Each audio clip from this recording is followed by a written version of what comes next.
Hi, I'm Shane Crotty, and this is a comprehensive scientific review of immunological memory to vaccines, with an emphasis on human vaccines and in humans.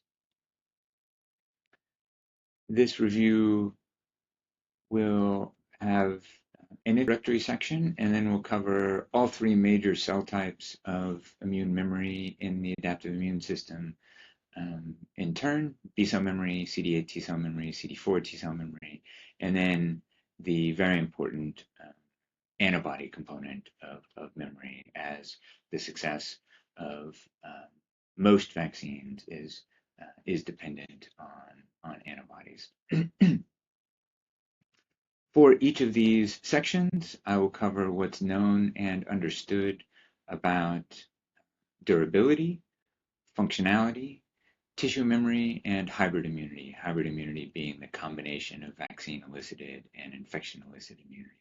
And again, in turn, doing so in turn for B-cell memory, CD8, and CD4 memory, followed by. Okay, this review article is accompanied by a video lecture. That is an uncommon format, but I think it is quite valuable to provide people with multiple ways to engage with the material. The video lecture will cover the exact same material as the written review, but the video lecture is not a verbatim recitation of the review article. And in addition, in the interest of flow, the video lecture will have very few citations referred to. All of the citations are in the written review. And with that, I hope you enjoy the review article and find it valuable. Vaccines are a really great focal point for a review on immunological memory. Much of what we understand about immunological memory in humans comes from studying vaccines. And reciprocally, uh, most human vaccines are predicated on the existence of immunological memory. It was learned that a previous encounter with a pathogen teaches the immune system to recognize and remember that pathogen.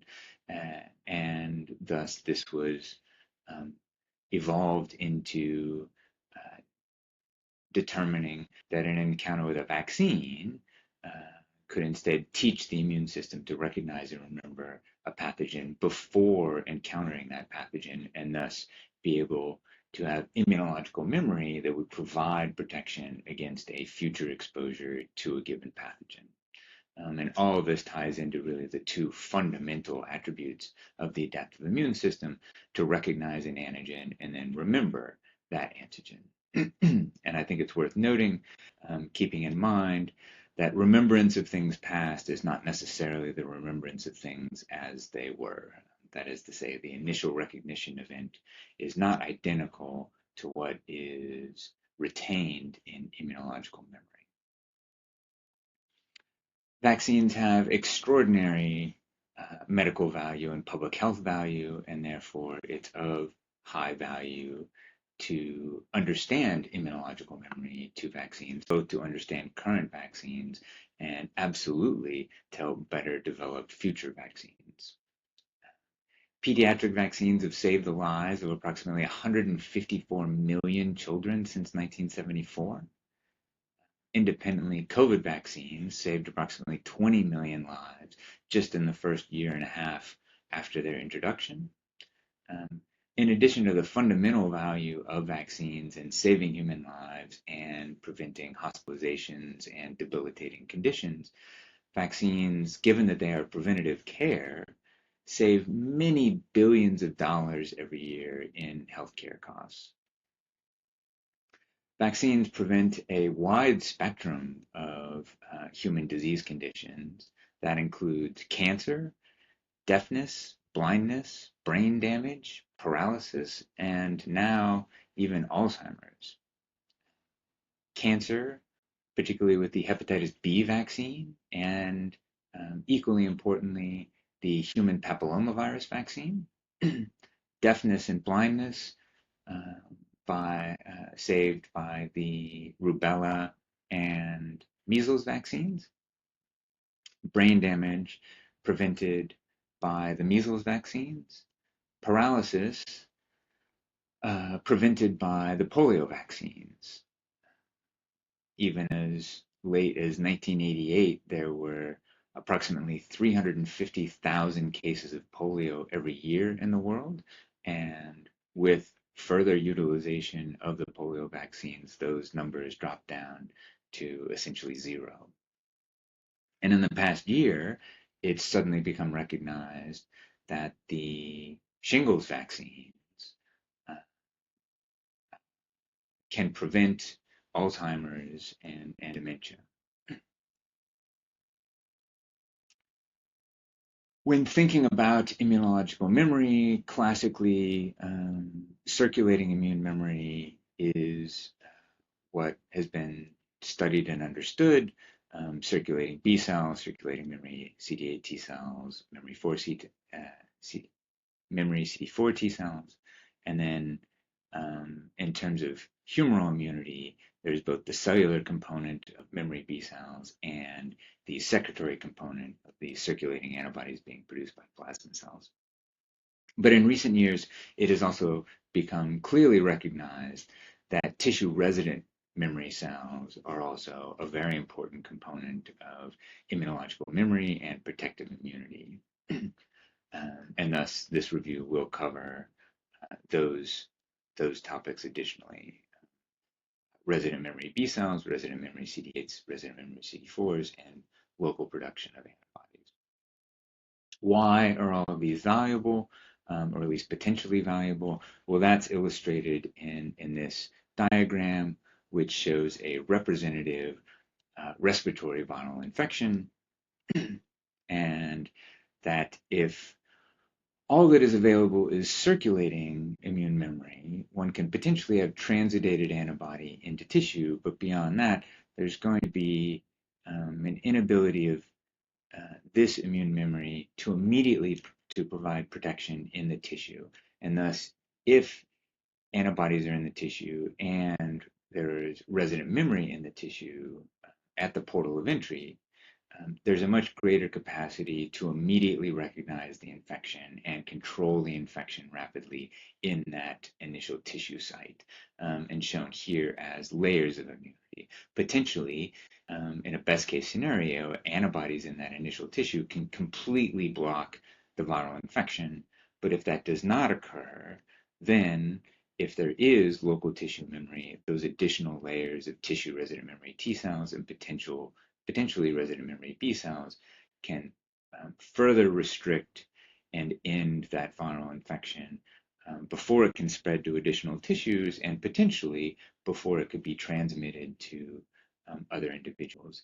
If those layers of immunity aren't there, the virus will progress, and then circulating immune memory is engaged either by being recruited to that local tissue site or by preventing viral spread and replication in secondary tissue sites, such as in this case, the lungs, where severe disease and death might occur. Circulating immune memory can prevent those outcomes, thus showing the value of different components of immune memory potentially working together in particular infection contexts. The first chapter will cover B cell memory to vaccines, leading with durability of B cell memory.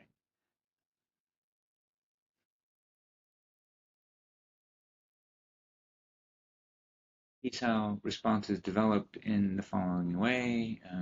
Our focus is on these cells out here. This is a schematic I've shown throughout my career.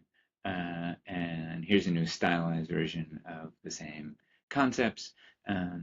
Here we'll be focusing on memory B cells as a component of humoral immunity.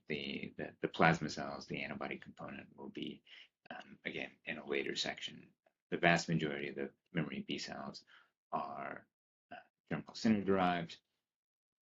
And a big question was, well, how long do memory B cells last? And in fact, there was a general question of how long can human immunological memory last to a vaccine.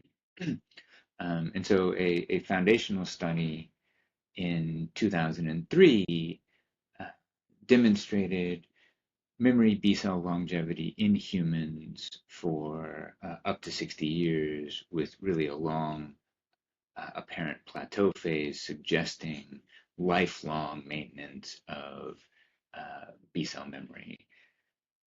This study was key in large part because it focused on the smallpox vaccine.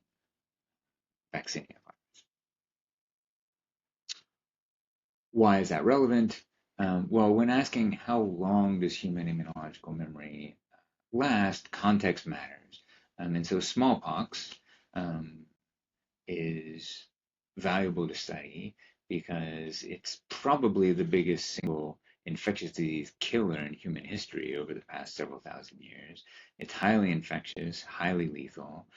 It's thought to have killed 500 million people in the past few centuries. And notably, wild smallpox, known as variola, was eradicated from the planet in 1977. This is one of the last known cases of smallpox, of wild smallpox. And the smallpox vaccine was the first vaccine invented, credited to Edward Jenner in 1798.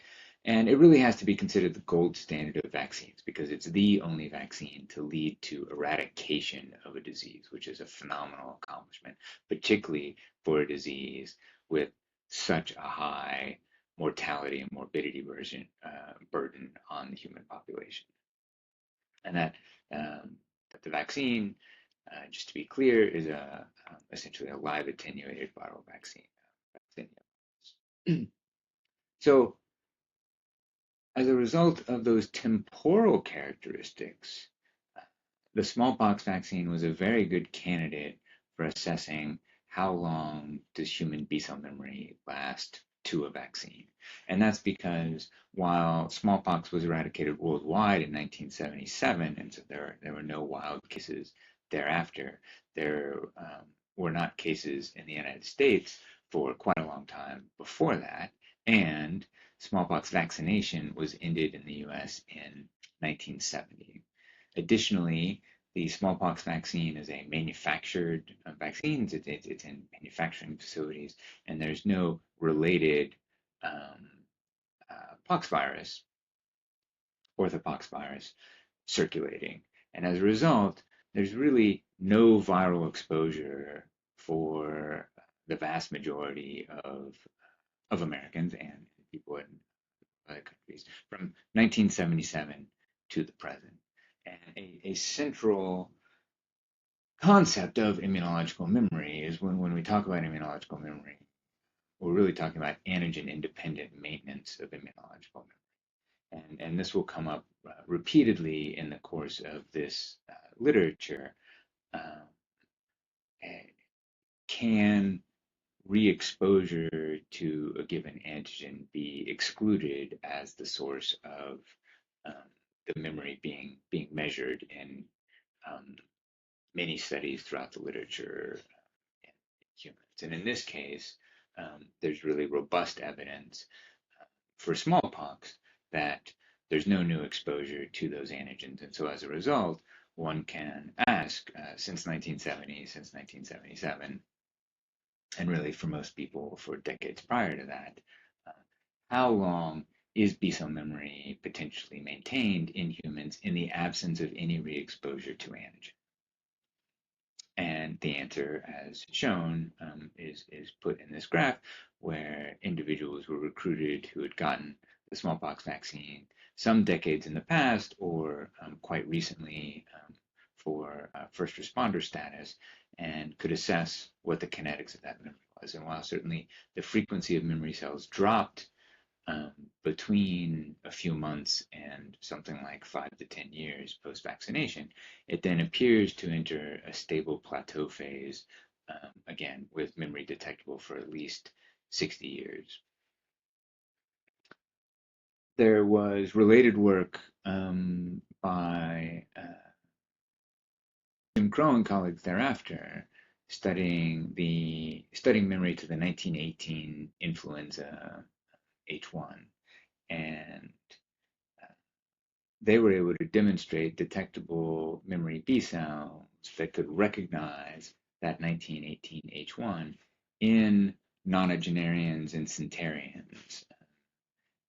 Again, indicating, in that case, after a viral infection, not a vaccination, that memory looked to be maintained for uh, many decades. The caveat with influenza work in general is that influenza is a circulating virus that people are often re-exposed to, and you can have cross-reactivities between uh, different subtypes of influenza, but nevertheless, that data was consistent with the smallpox findings. With that in mind, what do we know about other human vaccines? And it's useful to consider those in different categories from the concept that these different categories of vaccines may induce B-cell memory to differing degrees. And so in the category of live attenuated vaccines, cross-sectional studies of measles, mumps, and rubella have observed maintenance for decades after vaccination. Um, and so that's consistent there. For uh, protein vaccines, i.e., tetanus or diphtheria, or in the case of, tetanus and diphtheria, memory B cells were detected in the majority of individuals in cross-sectional studies, including individuals 65 years old. A confounding aspect of such studies when done in the US is that booster vaccination records are not particularly good in the US, and so it's difficult to exclude or determine when those individuals received their last booster immunization. Uh, One also infer the presence of B-cell memory by looking for anamnestic antibody responses after a booster immunization. And that approach has been used to assess memory to IPV, the inactivated polio vaccine. And in that case, it appears that at least some B-cell memory is maintained for decades after receiving IPV. And in the nanoparticle or virus-like particle category,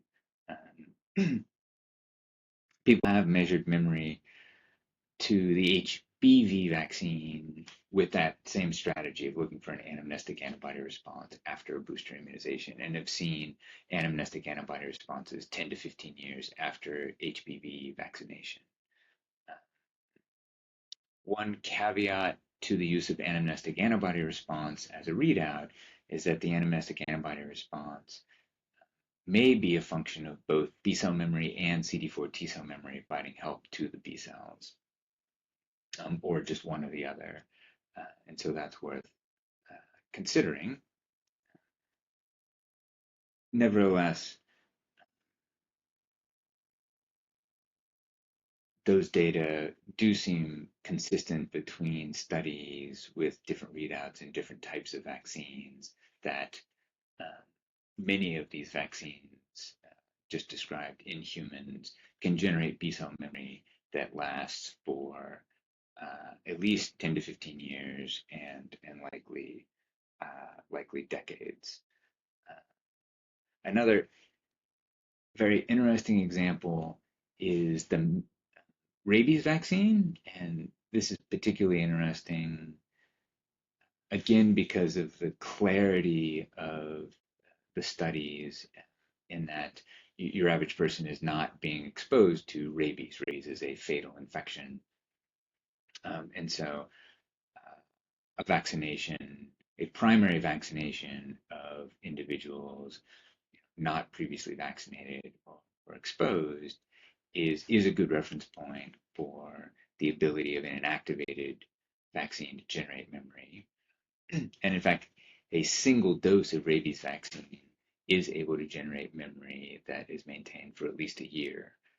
And a full primary series of rabies vaccination is able to generate memory that lasts for at least 24 years in humans.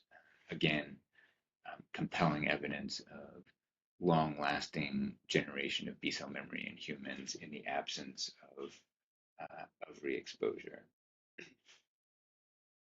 Um, RNA vaccines, viral vector vaccines, and other categories of nanoparticle or virus-like particles um, can be particularly considered in the context of COVID vaccines. Uh, Indeed, SARS-CoV-2 specific B-cell memory may now be the most robust source of understanding of human B-cell memory due to the many molecular tools available for assessing B-cell memory to primary exposures to either SARS-CoV-2 infection or COVID vaccines during the pandemic. And notably for COVID vaccines, there were multiple different vaccines being used in humans in parallel as primary exposures, and that provided opportunities for really uh, high quality data to be gathered about the generation and maintenance of B-cell memory by different technological approaches. And this is one such study, um, uh, notable because it compared 4 different human vaccines in the same study and infection. But there are many other studies that compared individual vaccines and delved into um, valuable aspects of boosting or measuring somatic heart mutation, etc. What was observed in these studies in aggregate, although we can focus on um, this study first, was that the Moderna and Pfizer RNA vaccines did elicit B-cell memory after 2 doses and after 3 doses, and the magnitude of that B-cell memory was quite robust in comparison to infection. and and separate approach of a single dose immunization with an adenoviral vector vaccine, the J&J vaccine, also generated B-cell memory. Uh, and the Novavax vaccine, which is a recombinant protein vaccine, which one might consider a nanoparticle um, due to its multivalency, was also able to generate B-cell memory. And each of those approaches generated affinity matured B cells, B cells with substantial somatic carbon mutation and affinity maturation to the spike antigen, indicating that each of these technological approaches were able to generate high quality B cell memory, really in general comparable to or even better than infection itself, measured out at 6 months or 12 months. It's been difficult to assess B cell memory at later time points after COVID vaccination because of the epidemic and endemic nature of the virus, making it difficult to determine when the last exposure to that antigen was.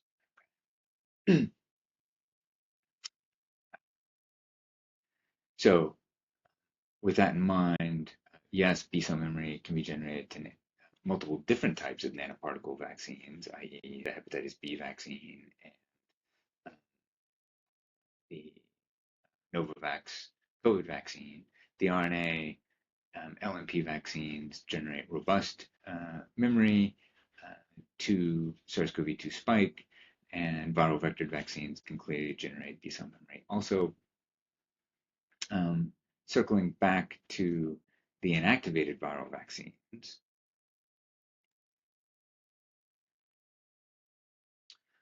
we can consider COVID inactivated vaccines in this context as well. Billions of doses of those vaccines were given.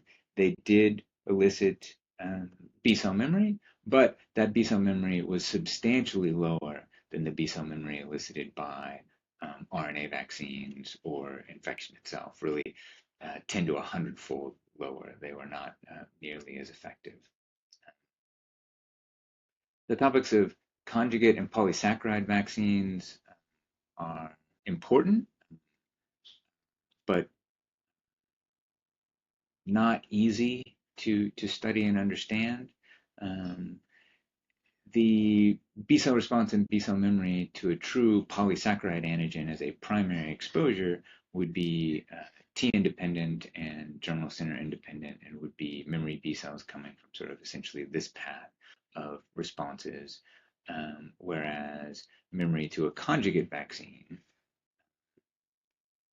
would likely be going through a canonical germinal center pathway and be likely have similar attributes to B cell memory being generated by other vaccines. Now, one of the complications uh, is understanding the impact of infection or colonization uh, generating B cell memory in comparison to vaccination. And so, for example, um, critically in the case of these bacterial polysaccharide vaccines, a polysaccharide itself is a T-independent antigen. However, those polysaccharides in the context of the bacteria are often conjugated to bacterial proteins and likely result in T-dependent memory formation over time in kids and adults through the course of colonization and infection. And so then if a booster vaccination is given, even to a potentially cross-reactive species, uh, while the antigen itself may be T-independent, it may be boosting a T-dependent generated memory B cell.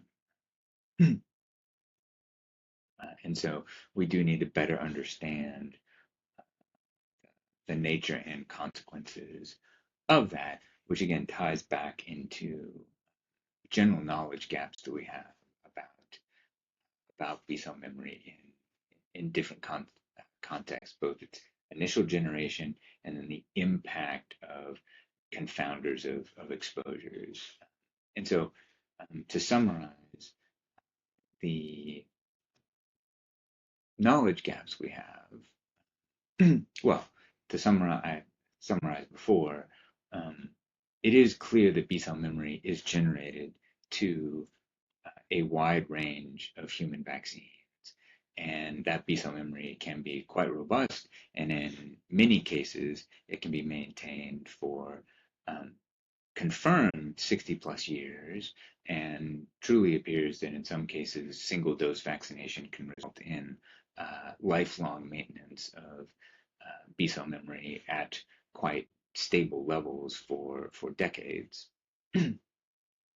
Um, but we do still have major knowledge gaps, and really lots of opportunities for uh, new studies to contribute to this understanding, which again will help us understand how current vaccines function and also help in the development of future vaccines to either new pathogens or better versions of vaccines uh, to replace some existing vaccines.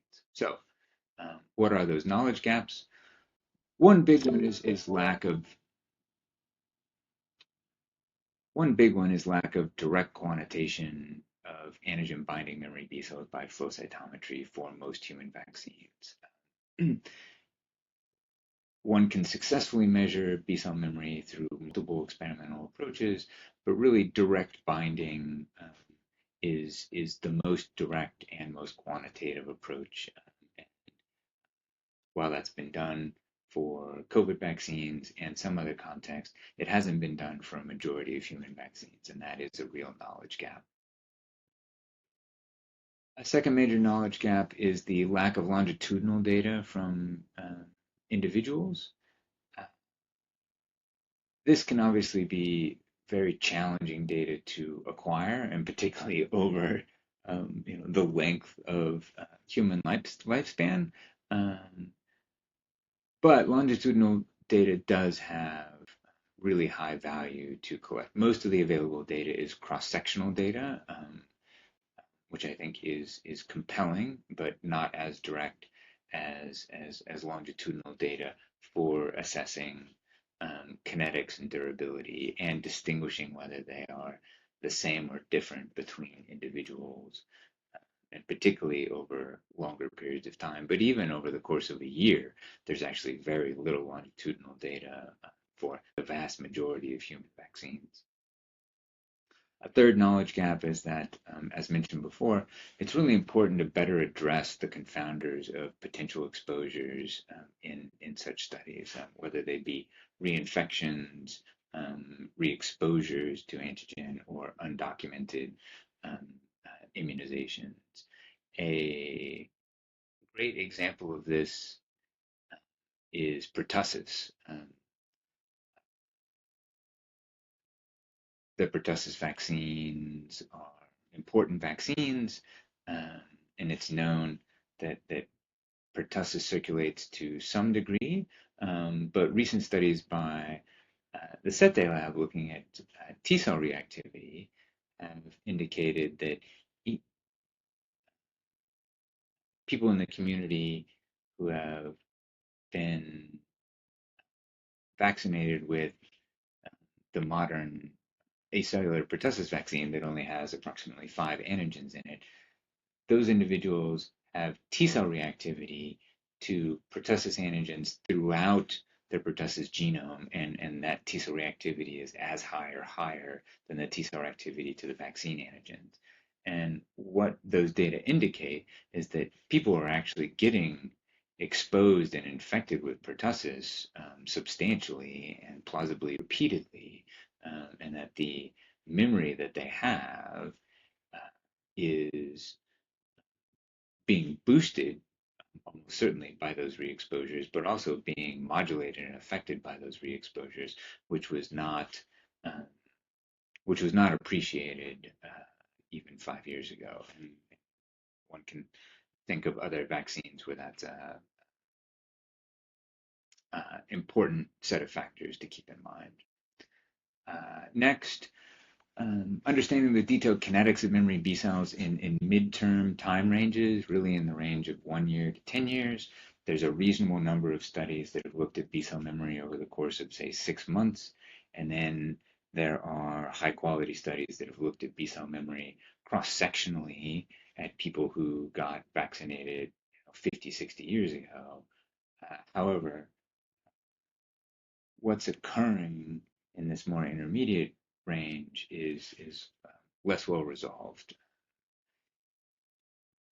We do not know the mechanisms of maintenance of memory B cells. It is biologically plausible that memory B cells are maintained by slow homeostatic proliferation along the lines of the mechanisms that maintain memory CD8 T-cells, which will be covered in the CD8 section. But that really has not been directly demonstrated in humans, and our understanding of the division rates and turnover of human memory B cells remains quite limited, even at the bulk level of memory B cells, and certainly extremely limited to non-existent for antigen-specific memory B cells. And that type of data is really necessary to understand how cellularly are memory B cells maintained for 1, 10, 50, 100 years. Lastly, it remains an important knowledge gap that the field has not determined the diversity of vaccine-elicited memory B cell durability, or in fact, is there diversity? It remains possible that all memory B cells maintained equivalently. However, it's thought more likely that memory B cells may be maintained, may have programming or imprinting for different amounts of durability, and yet that's not well established. So, what are the functionalities of memory B cells? Really, what is the purpose of memory B cells? In again, considering the uh, different types of immune memory and memory B cells, when human memory B cells are sequenced, the vast majority of them have somatic hypermutation, indicating that the vast majority of human B cell memory comes from germinal centers and involves memory B cells that have undergone affinity maturation, i.e., they bind better to their antigen than the germline B cell sequence that they started from. Additionally, the majority of memory B cells are also class switched. They are no longer IgD, IgM positive. They are IgG or IgA positive, and thus have the added functionalities associated with those isotypes.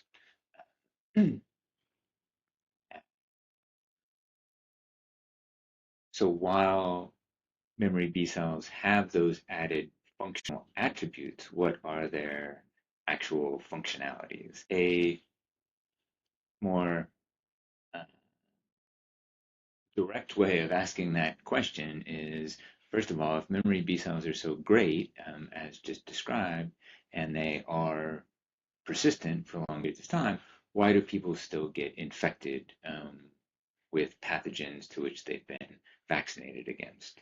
And there are a couple of aspects of that.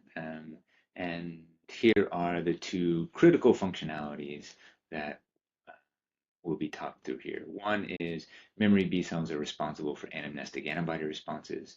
And two, memory B cells are capable of recognizing variants not stopped by circulating antibody.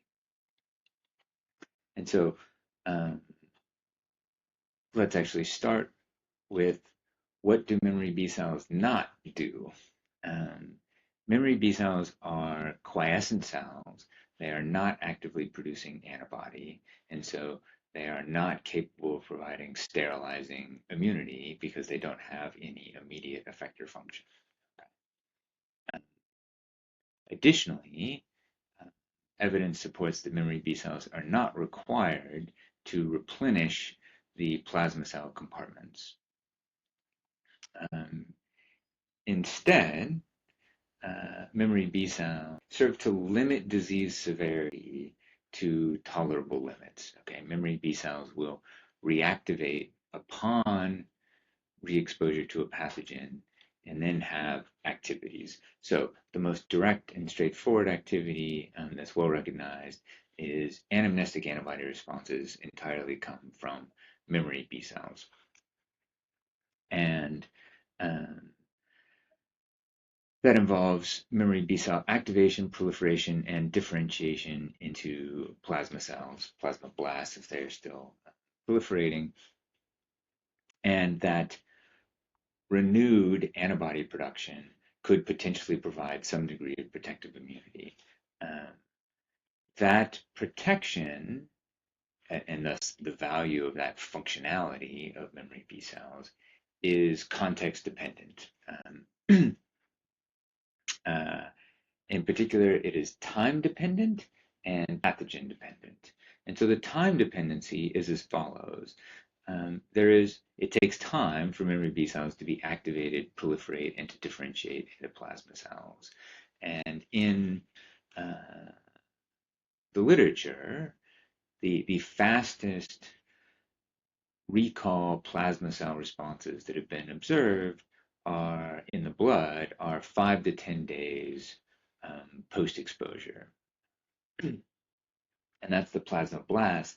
That's not the circulating antibody concentration. So if plasmablasts are being detected first, then time must occur after the differentiation for secreted antibody to accumulate in circulation and then accumulate in the relevant tissue site of infection. And so there is a time delay there, and thus anamnestic antibody responses are um, more valuable in the context of slow diseases, i.e., diseases that have a long preclinical phase before uh, symptomatic disease or severe disease is evident.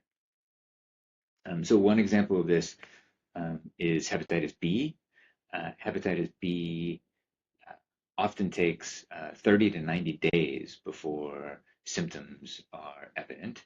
And it's known with the hepatitis B vaccine um, that the vaccine depends on neutralizing antibodies. And so the memory B cells have those neutralizing antibodies encoded, although they are not currently secreting them. And epidemiologically, it's been observed that people who've been vaccinated with hepatitis B vaccine are protected long past when there are detectable circulating antibody titers. And so all of that together is consistent with a model whereby memory B cells generated by the hepatitis B vaccination um, upon infection of the person with hepatitis B and infection of the liver, there is perhaps a 30 to 90 day window in which, those memory B cells can be recalled, differentiate into plasma cells, perhaps within, again, 5 to 10 days, and then produce sufficient neutralizing antibody that helps limit and control that acute viral infection before it becomes symptomatic disease. The opposite, a polar opposite situation would be bacterial meningitis, which can invade the central nervous system within 48 hours, within a few days, and cause fatality within a few days. And it is generally considered that memory B cells would not have any role in that protective immunity because they simply would not be fast enough. Circulating antibody has to be present to prevent clinical disease and potentially fatality.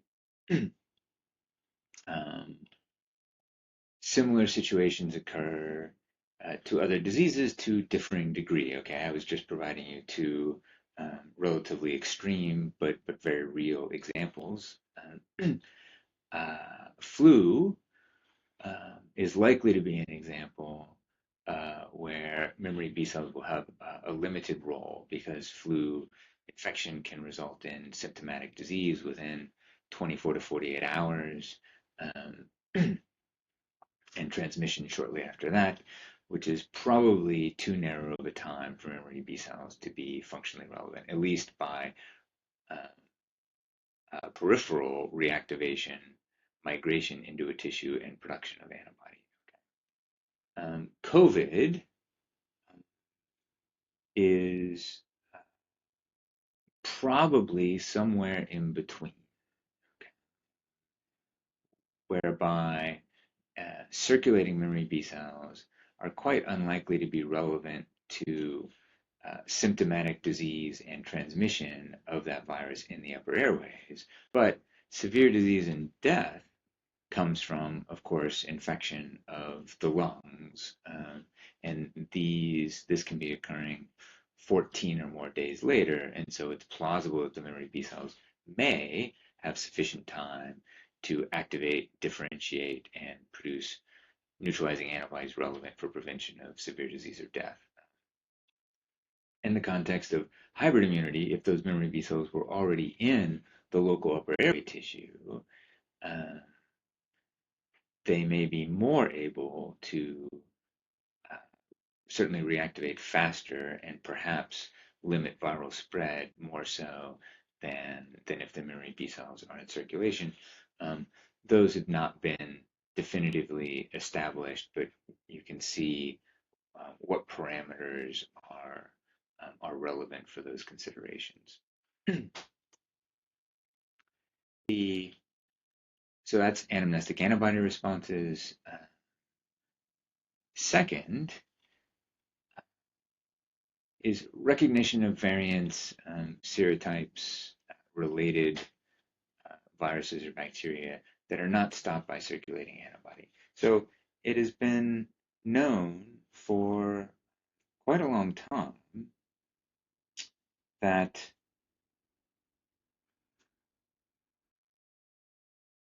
memory B cell sequences are quite diverse. There's a lot of clonal diversity of clones, diversity of epitopes recognized.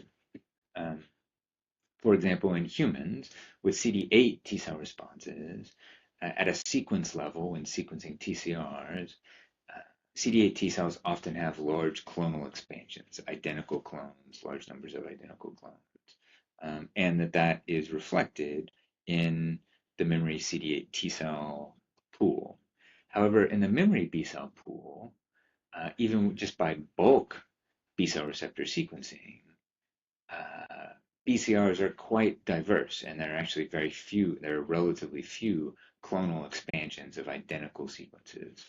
Um, and so that led to questions of what would be the purpose of that? Why not just keep the best uh, B cells?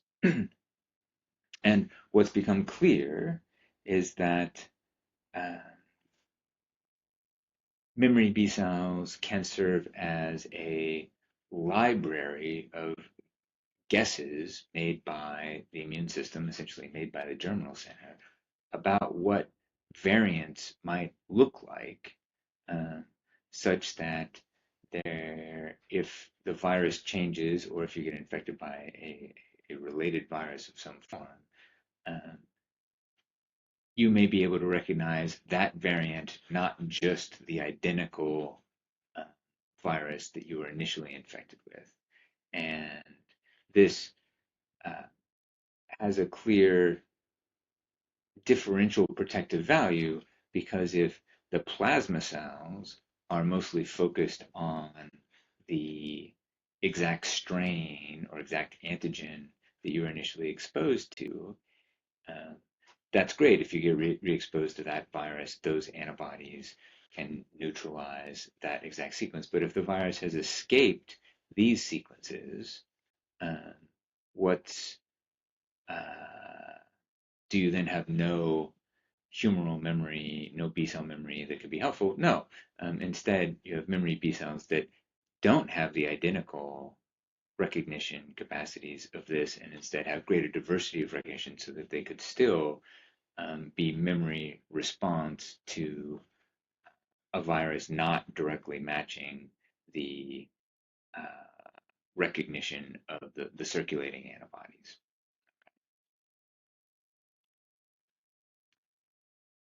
And this really is all derived from the functionalities of the germinal center. And so um, to anthropomorphize this,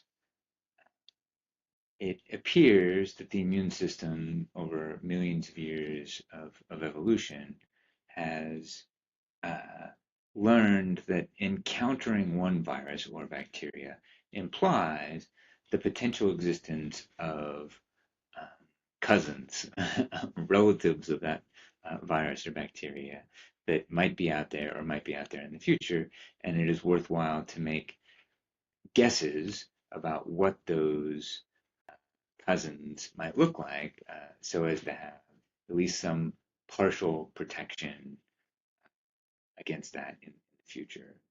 And this has really been dramatically demonstrated in the context of the COVID vaccines and is really probably the best example we currently have of the brilliance of the immune system through germinal center reactions to recognize pathogens. And that uh,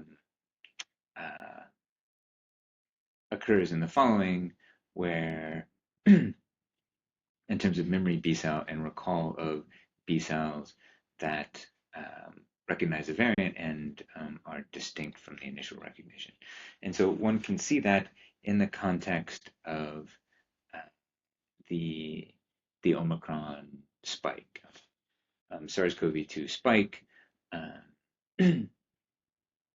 Over time underwent evolution such that there are 30 differences on Omicron spike compared to ancestral, the majority of those differences being on the surface of the spike, and the majority of those resulting in reduced or loss of recognition and loss of neutralization by antibodies recognizing the ancestral. Okay, and what was observed in a number of studies was that after vaccination, memory B cells were made shortly after vaccination, and those had the capacity to neutralize the vaccine strain, the ancestral strain of SARS-CoV-2. Um, but multiple groups sequenced memory B cells at, say, 1 month, 3 months, 6 months, and noticed that the memory B cells produced at 6 months were better than the memory B cells at 1 month. And so in the memory repertoire, 6 months post-vaccination were better memory B cells. And those memory B cells were better in multiple interesting ways. One was they had improved affinity maturation to the ancestral strain, but also a number of the memory B cells were capable of neutralizing SARS-CoV-2 variants, or even a totally different coronavirus, SARS-CoV-1, whereas the early memory B cells could not. And this was fascinating for multiple reasons, but in no small part because these memory B cells and that germinal center had never seen these variants, right? These are memory B cells that have never seen Omicron. They've never seen SARS-CoV, the SARS-CoV-1, totally different virus. They've only seen the ancestral spike sequence, and yet through germinal center reactions, educated guesses have been made to generate memory B cells that have variations in specificity that are capable of recognizing a highly divergent sequence such as Omicron. And this was demonstrated by direct characterization of memory B cells at a single cell level, and then by a number of groups, and then was also done by examining immune responses in vaccinated individuals. And many groups showed that after 2 doses of an mRNA vaccine against COVID, people did not have neutralizing antibodies against Omicron. And this was shown in a variety of ways, and they definitely didn't if they had, for example, an inactivated COVID vaccine. But if these individuals received a third dose of the mRNA COVID vaccines against the ancestral strain, they now had circulating antibody titers against Omicron. So these people have never seen Omicron. Omicron didn't even exist yet, and yet they make circulating antibody titers that could recognize Omicron. And these circulating antibody titers are a reflection of the memory B cells that were present in those individuals after 2 doses of RNA vaccine that were reactivated, that were recalled, reactivated, and differentiated into plasma cells from this memory pool that was present that was capable of recognizing divergent sequences. And we'll get into other aspects of this couple of slides. It was those memory B cells were so effective at recognizing Omicron that then upon being exposed to a SARS-CoV-2 Omicron vaccine, almost all of the B cells detectable in circulation responding to that vaccine were memory B cells. Essentially, in this study, it was initially identified as 100% of the B cells responding were memory B cells, and then after additional deeper examination, it was 98.5% was memory B cell recall. And that is telling us that in this context, the germinal center reaction to the ancestral spike in that particular vaccine context was so effective and so good at learning and continuing to evolve over months after the initial vaccination that the B cell memory was generated with a high level of capacity to recognize Omicron, such that the vast majority of the recall to an Omicron vaccine was in fact memory B cells made to the original vaccination. And this was also demonstrated to beta and is a similar phenomenon that's been observed for an HIV vaccine, indicating conservation of that concept. So those are the two major functionalities of memory B cells: anamnestic antibody responses and recognition of variants or strains or even different species, not stopped by circulating antibody. Both of those are really about um, relatively rapid antibody responses that can contribute to protective immunity against those exposures. A secondary aspect of this is those recall B cell responses can differentiate into germinal centers and undergo additional affinity maturation. That's not the focal point of this review. And with all of that in mind, with this being these phenomenal outcomes being generated by vaccination, we can then move to considering how does that relate to responses in the combination of infection and vaccination.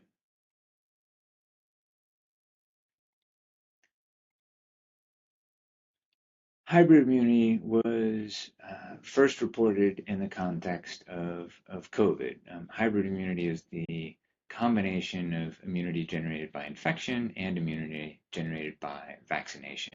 And the term was coined as it related to this concept of hybrid vigor when um, combining different plant species, one can end up with a much more robust strain than either of the initial two strains. And what was observed was that when COVID vaccines became available, people who had previously been infected with COVID, if they then received a single dose of vaccine, they actually made phenomenal B cell and antibody responses. Um, they had much higher antibody titers, much higher neutralizing antibody titers, and most notably, the breadth of their neutralizing antibodies were much greater.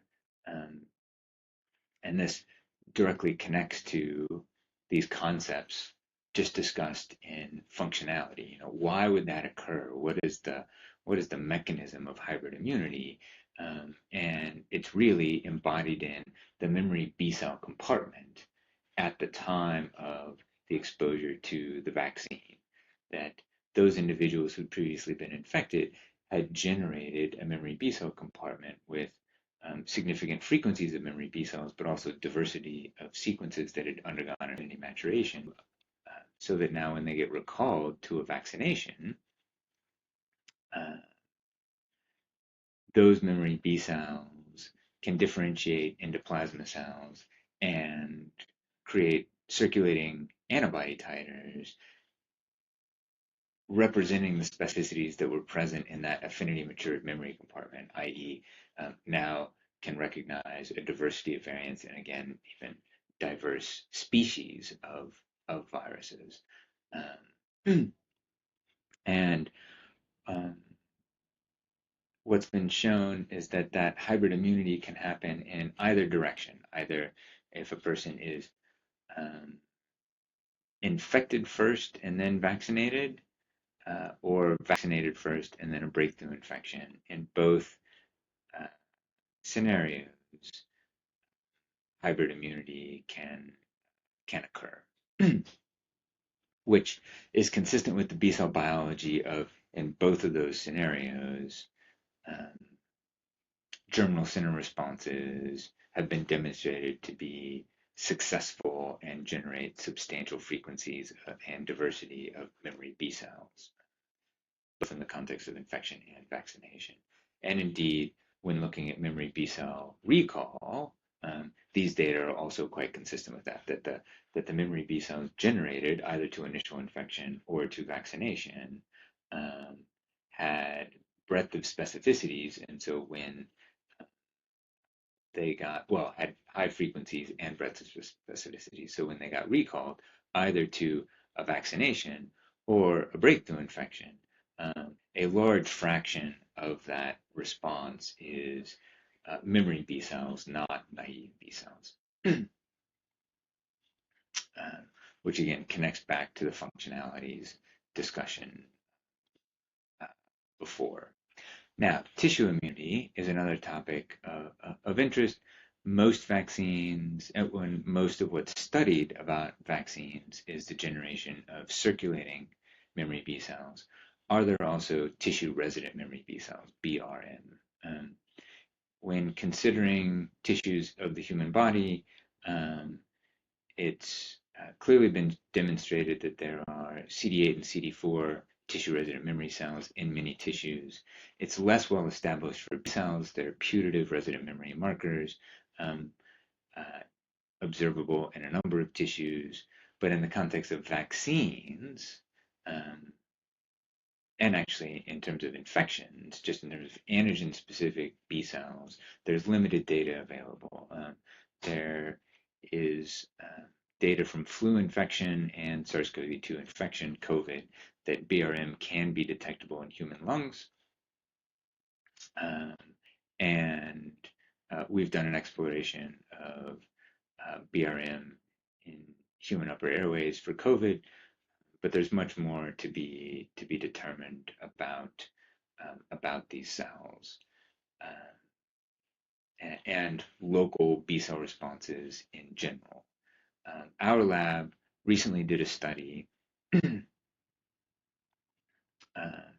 asking these questions about local B cell memory in the context of flu vaccines. And what was done was subjects were vaccinated with conventional seasonal influenza vaccine in the shoulder or FluMist, the intranasal um, live attenuated flu vaccine. And we asked whether local B cell responses were detectable and whether systemic B cell responses were detectable. FluMist is an interesting vaccine because it's the only intranasal vaccine licensed for use in the US, and it's never had a clear correlate of protection because there's actually minimal systemic immune responses observed after receiving this vaccine. And the black line is the median for the groups, the inactivated, and the blue for the FluMist. And what was clearly present in the blood was that after vaccination, there was an increase of memory B cells in the blood, people receiving seasonal flu vaccine. So there is a recall memory B cell response to the flu vaccine.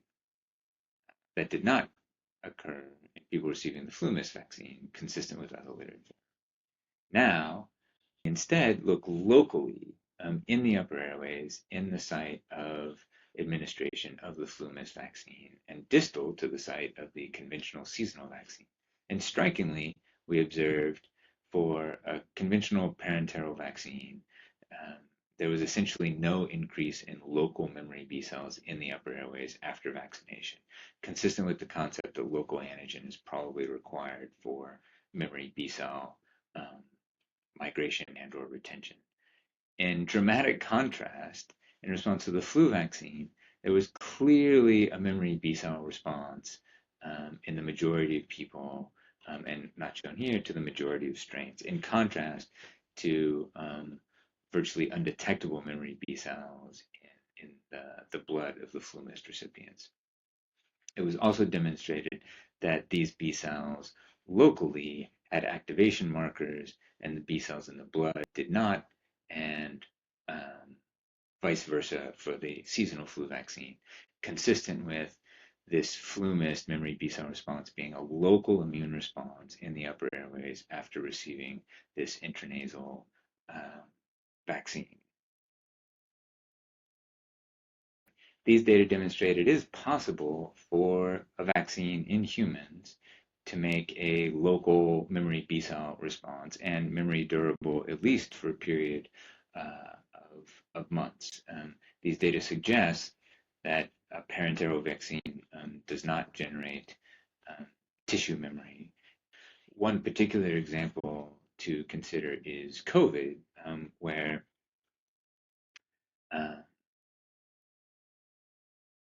it appears that the COVID vaccines are unlikely to generate local memory in the upper airways directly, but that after infection, memory B cells were clearly detectable that were a recall response, had a substantially higher somatic hypermutation than B cells responding to non-vaccine antigens, suggesting that the memory B cells were recalled from circulation, went into the tissue, and then apparently then stayed in that local tissue, although that remains to be well defined. And so this leads to questions of if memory B cells, if resident memory B cells are detected in a tissue, are those reflective of the combination of vaccination plus infection, or even simply infection alone? But one way or another, it's clear that vaccination, even at a parenteral site, uh, can generate memory B cells that will recall well to an infection and will, at least for a period of time, be detectable in a tissue. So um, it would be good to know more about overall functions of memory B cells, and certainly there are many unknowns about resident memory B cells. Uh, but overall, uh, there have been vast improvements in our understanding of B cell memory to vaccines over the past 5 years. And really, we have a much better sense of how these cells are generated, maintained, and their functionalities, which provides very useful guidance for future vaccine development. The next section is on CD8 T-cell memory to human vaccines. Seminal work on this topic has been done by the Ahmed Lab, particularly in the context of the yellow fever virus vaccine, which is a live attenuated viral vaccine, um, making use of HLA class 1 tetramers specific to yellow fever virus epitopes, and making use of deuterium labeling of the cells in volunteers.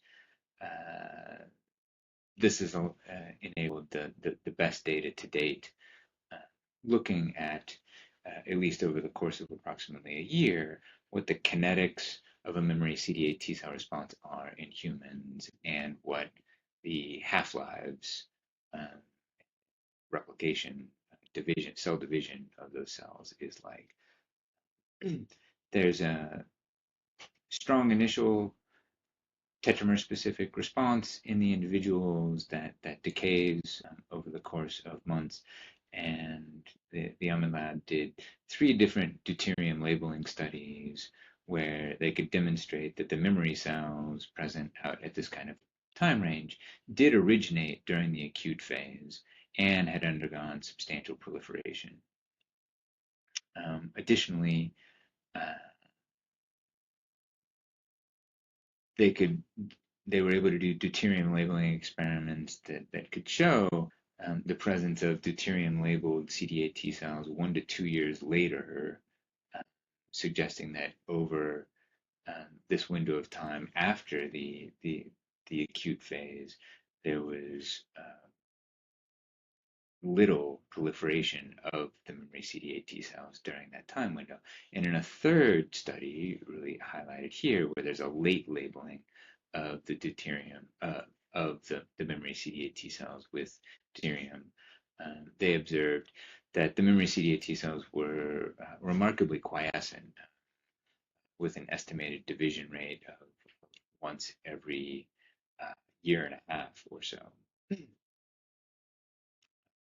These really These observations really are the benchmark for this area, and they connect to mouse studies done by the Ahmed Lab and other labs in prior decades, showing that mouse CD8 T cells had slow division, and it was a homeostatic division driven by cytokines IL-7 and IL-15. And that overall model dominates our understanding of CD8 T cell memory in humans, and is also essentially the available model for potentially explaining CD4 T-cell memory and B-cell memory. That is to say, this is the only context in which memory cells have been uh, defined so clearly and labeled so clearly for proliferation. uh,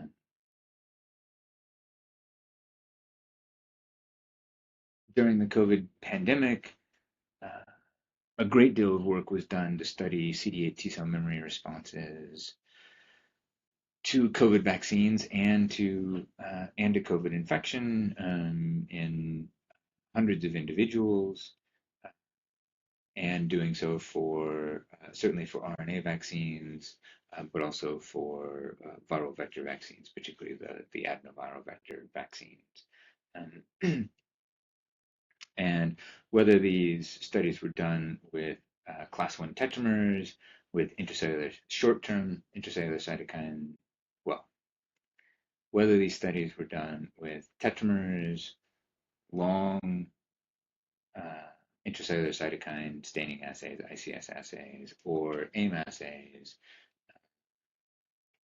memory CD8 T-cell responses were detectable in the majority of recipients of RNA vaccines. um,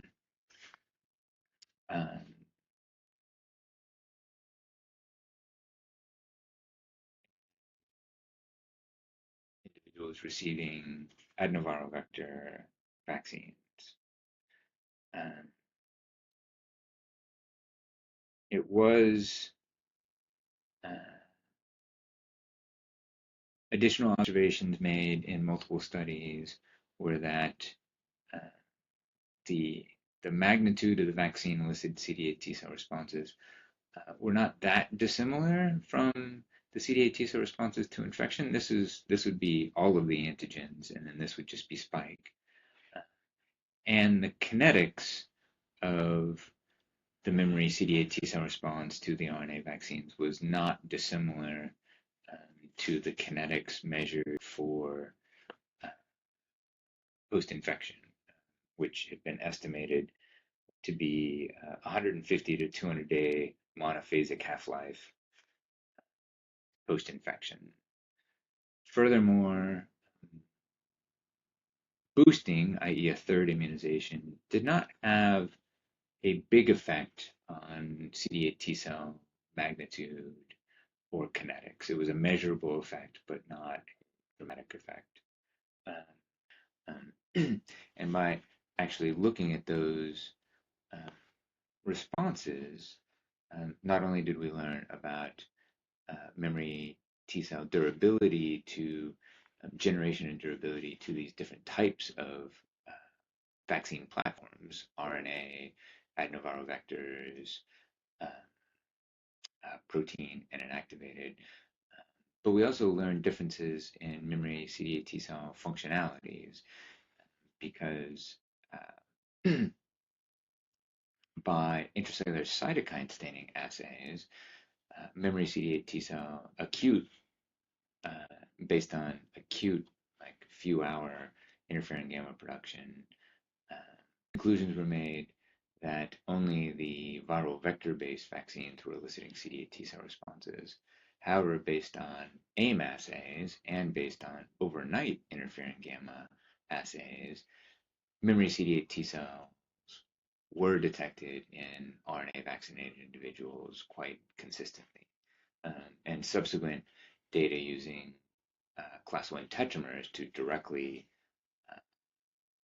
identify memory CD8 T cells, acute and memory CD8 T cells, was consistent with the AIM assay data and the overnight interferon gamma assay data that in the context of RNA vaccines there were substantial CD8 T cell responses, which points to differing memory CD8 T cell functionalities between different contexts. So, for example, after infection, there appear to be stronger interferon gamma producing cells than after RNA vaccination.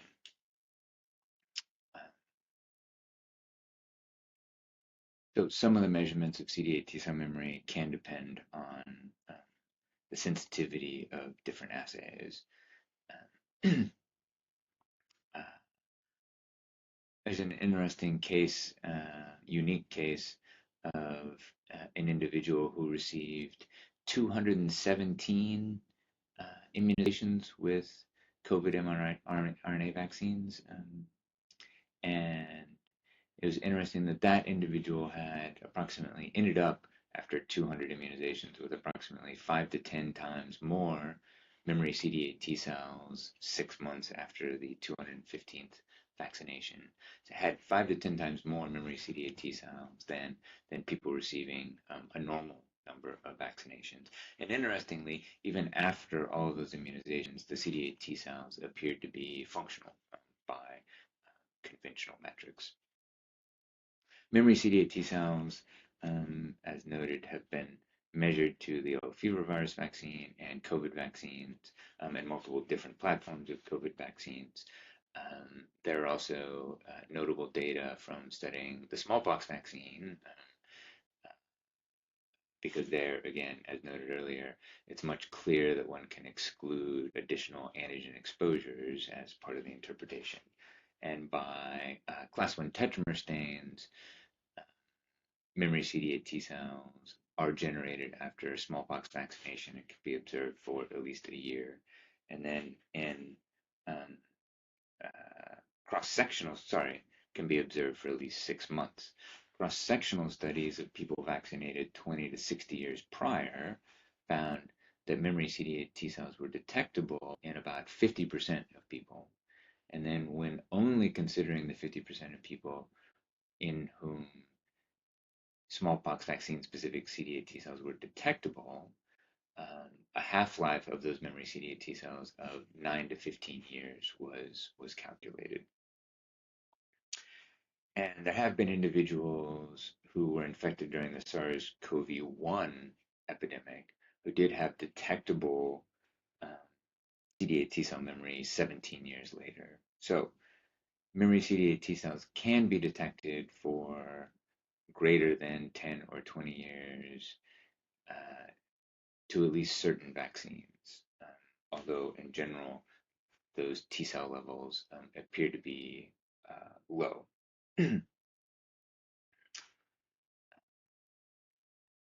And while those circulating memory T cells are of interest and valuable, it's also valuable to know about tissue memory, which is where we get into hybrid immunity and tissue memory. One notable effect of hybrid immunity is that if after vaccination and infected, there's a higher frequency of interferon gamma producing cells. Tissue immunity, as noted, is about are there resident memory cells in tissues after vaccination?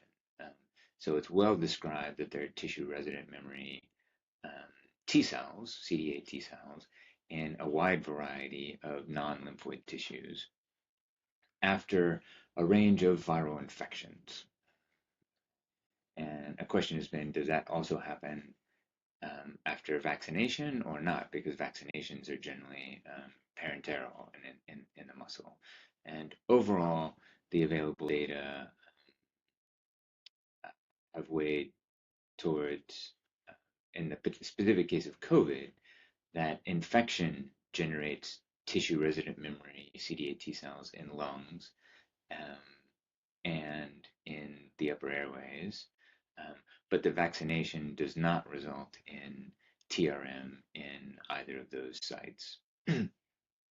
Consequentially, hybrid immunity, the combination of vaccination and infection, um, gains that feature of infection, whereby post-infection CD8 T cells are detectable in both of those tissues. The uh, and the value of those cells is likely that since they're immediately present in the tissue, they're much more likely to immediately be able to respond to the viral infection and control it either through direct killing activities or secretion of inflammatory cytokines that recruit in other cells, or in fact even recruit in via inflammation, increase the local concentrations of antibody coming in from circulation. The notion is, as stated in the introduction to this review, that the value of local TRM would be that TRM would be directly present in the first tissue infected by the viral infection, and thus would be able to much more rapidly act to control the infection, whereas cells in circulation, there would be a time delay. This is particularly notable in SARS-CoV-2 infections because one dominant aspect of SARS-CoV-2 infection is the dearth of initial innate immune response, right? That's one central reason why the pandemic happened at all, that um, the virus would infect and replicate sufficiently to be transmissible from that infected individual without that individual having any symptoms, right? The person still being pre-symptomatic. That's really the definition of immune evasion, innate immune evasion, because if the innate immune response had activated, the person would be symptomatic. And since the innate immune response was not activated, um, that's essentially not setting off the fire alarm in the local tissue. And so circulating T-cell memory is not going to activate and localize to the site of viral infection in the absence of that innate immune signaling and inflammation. And so as a result, the circulating uh, the memory recall response from circulation is going to be delayed beyond the point of being valuable for controlling the local tissue and prevention of transmission. It can still contribute to overall control of viral infection and prevention of severe disease, but it highlights the value of uh, TRM if they would be able to be generated. What's the durability of TRM remains an open question. What we can see in a study looking at CD8 TRM in the upper airway at bulk level, not in an antigen-specific level, indicated um, a relatively stable median population in the upper airway tissue over a period of 12 months. Um, Suggesting it's plausible that CD8 TRM may survive in that tissue for a significant period of time, but this did not include antigen-specific data, and so that definitely remains an open question. So where are we in our understanding of CD8 T-cell memory after vaccination? We know that at least live attenuated vaccines can generate memory CD8 T cells that can be detected for over 20 years in some contexts, though they do appear to be declining over that period of time. Memory CD8 T cells can be quite quiescent, suggesting it takes very little energy to sustain them. They could be quite long lasting. They can have varying immediate effector functions, i.e., interferon gamma and others. TRM may exhibit durability, but they are generally generated after local antigen exposure and not definitively reported to any human vaccine except for perhaps except for the typhoid oral vaccine for which there may be intestinal CD8s detectable, and that for multiple vaccines the memory CD8 T cells appear to have a half-life at around the point of 6 months. They appear to have a half-life in the range of 150 to 200 days. There may be subpopulations that have half-lives of a year or more, uh, which leads to the topic of knowledge gaps. Um, we do need to know more quantitatively about what the half-lives and durability of vaccine-elicited elicited CD8 T cells are and whether there are particular subsets. Um, that's really would be enhanced by having more direct quantitation of antigen binding memory CD8 T cells because there is a diversity of functionalities of those cells, and so entirely depending, for example, on interferon gamma secretion, um, may significantly underestimate the population available, and that um, conclusion comes from analysis of COVID vaccine specific CD8 T cell responses, where there are divergence in the calculations made between those different metrics. Longitudinal data is of high value, and dealing with the confounders of potential exposures is also of high value for a range of human vaccines. And further understanding what would it take really to have human vaccines that generated TRM and did so robustly, and generally determine what's the durability of TRM in humans in um, tissues of interest. The next topic is CD4 T-cell memory to human vaccines. Um, and CD4 T-cell memory is relatively similar to CD8 T-cell memory in a number of ways. A lot of what we know about memory, CD4 T-cell memory in humans comes from studies of COVID vaccines. SARS-CoV-2 infection generates a substantial acute CD4 T-cell response as well as clear CD4 T-cell memory that lasts for at least a year and with an apparent continuous half-life, whereas vaccination with RNA vaccines also generates an acute CD4 T-cell response and CD4 T-cell memory detectable at 6 months post-vaccination. That memory can be boosted, and both boosted and non-boosted seem to have similar half-lives between 100 and 200 days. CD4 T-cell memory and CD8 T-cell memory seem to have very similar kinetic profiles. And a notable feature of CD4s compared to CD8s is essentially all vaccines elicit CD4 T-cell responses, and it looks like essentially all vaccines elicit CD4 T-cell memory except for the pure polysaccharide vaccines. And in the context of COVID, CD4 T-cell memory was most intensively studied to mRNA vaccines, but it was well demonstrated that adenoviral vectored vaccines also generate CD4 T-cell memory of meaningful magnitude, and recombinant protein-based vaccines also generate robust CD4 T-cell memory detectable for at least 6 months. And the inactivated vaccines and inactivated viral COVID vaccines also elicited CD4 T-cell memory.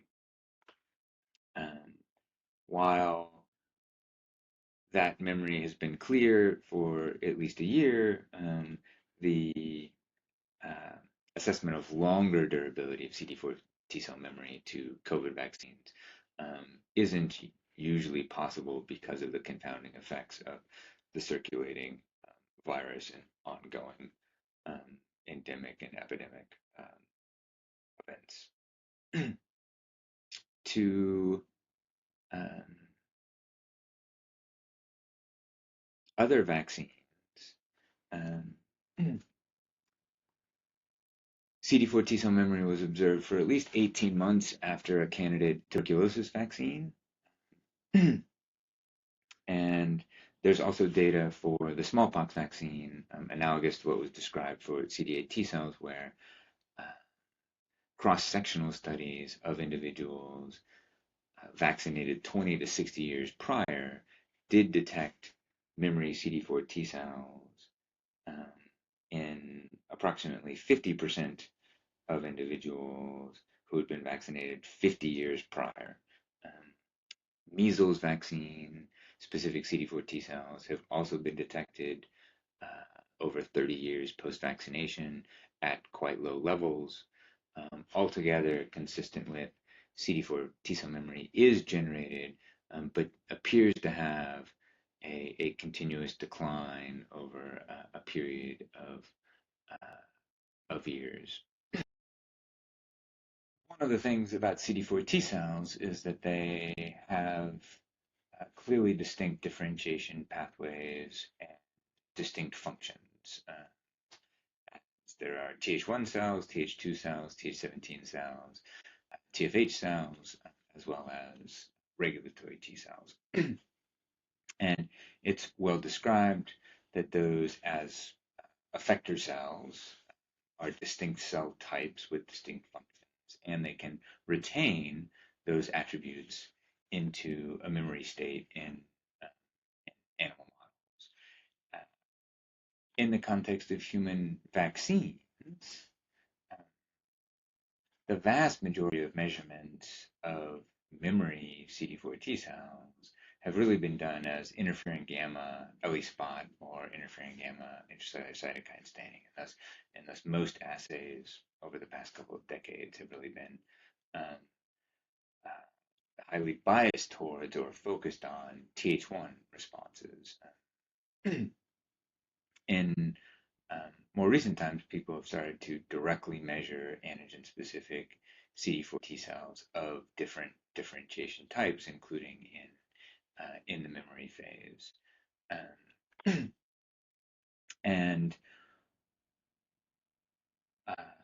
for human CD4 T cells, it's been well recognized for decades, actually, that they tend to express chemokine receptors on their surface, commensurate with their lineage-defining transcription factors and their potential cytokine profiles shown here. And while these aren't perfect, they have a lot of practical value and utility.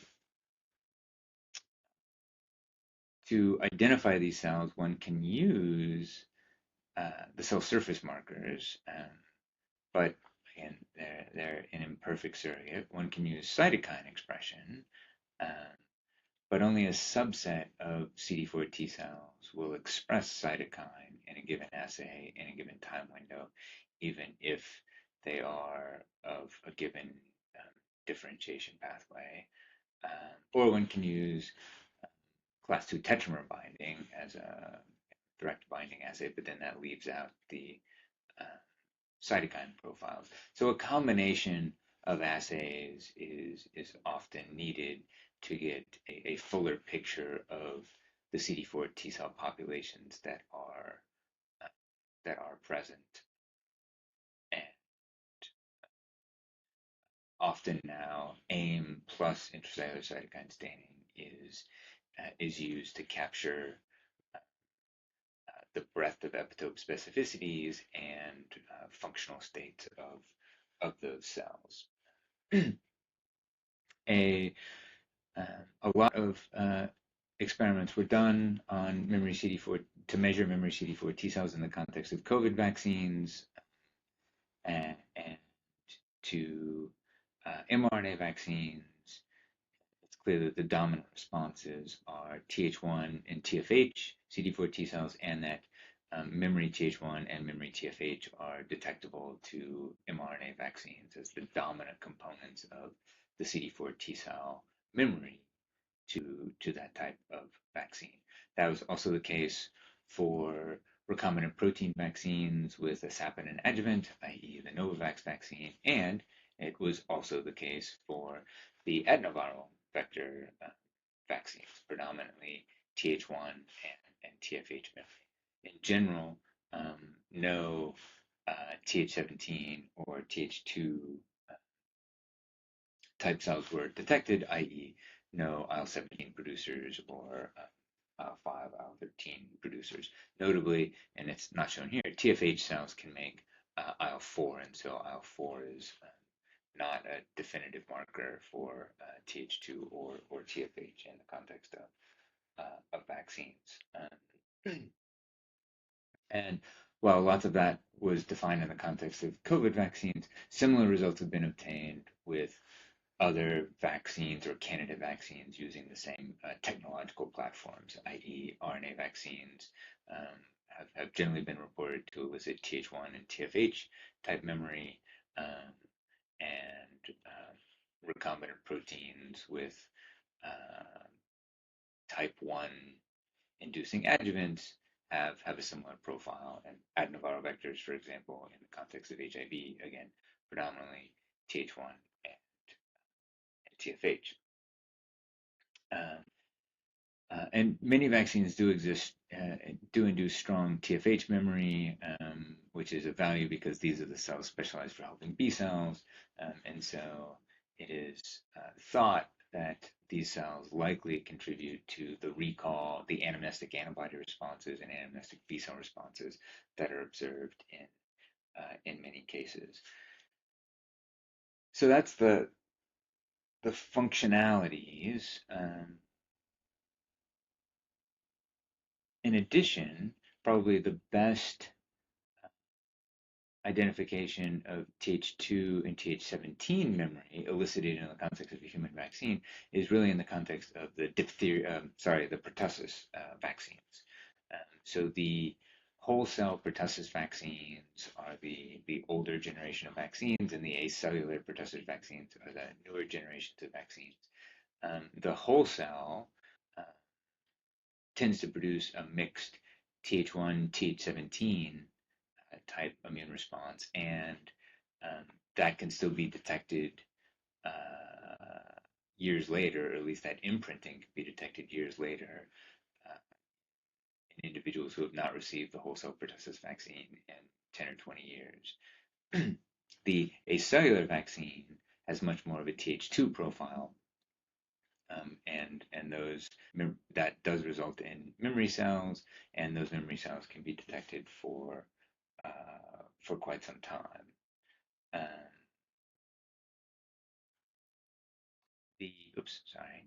the exact nature and characteristics of the pertussis memory, while fascinating, is somewhat confounded by the fact that it's become much clearer in recent years that re-exposures to pertussis are relatively common, and so the memory characteristics being observed in the CD4 T-cell compartment to pertussis appear to significantly reflect natural exposures to pertussis as well as the vaccination history of those individuals. Uh, Durability of the vaccines is not entirely clear, again, because of the confounding effects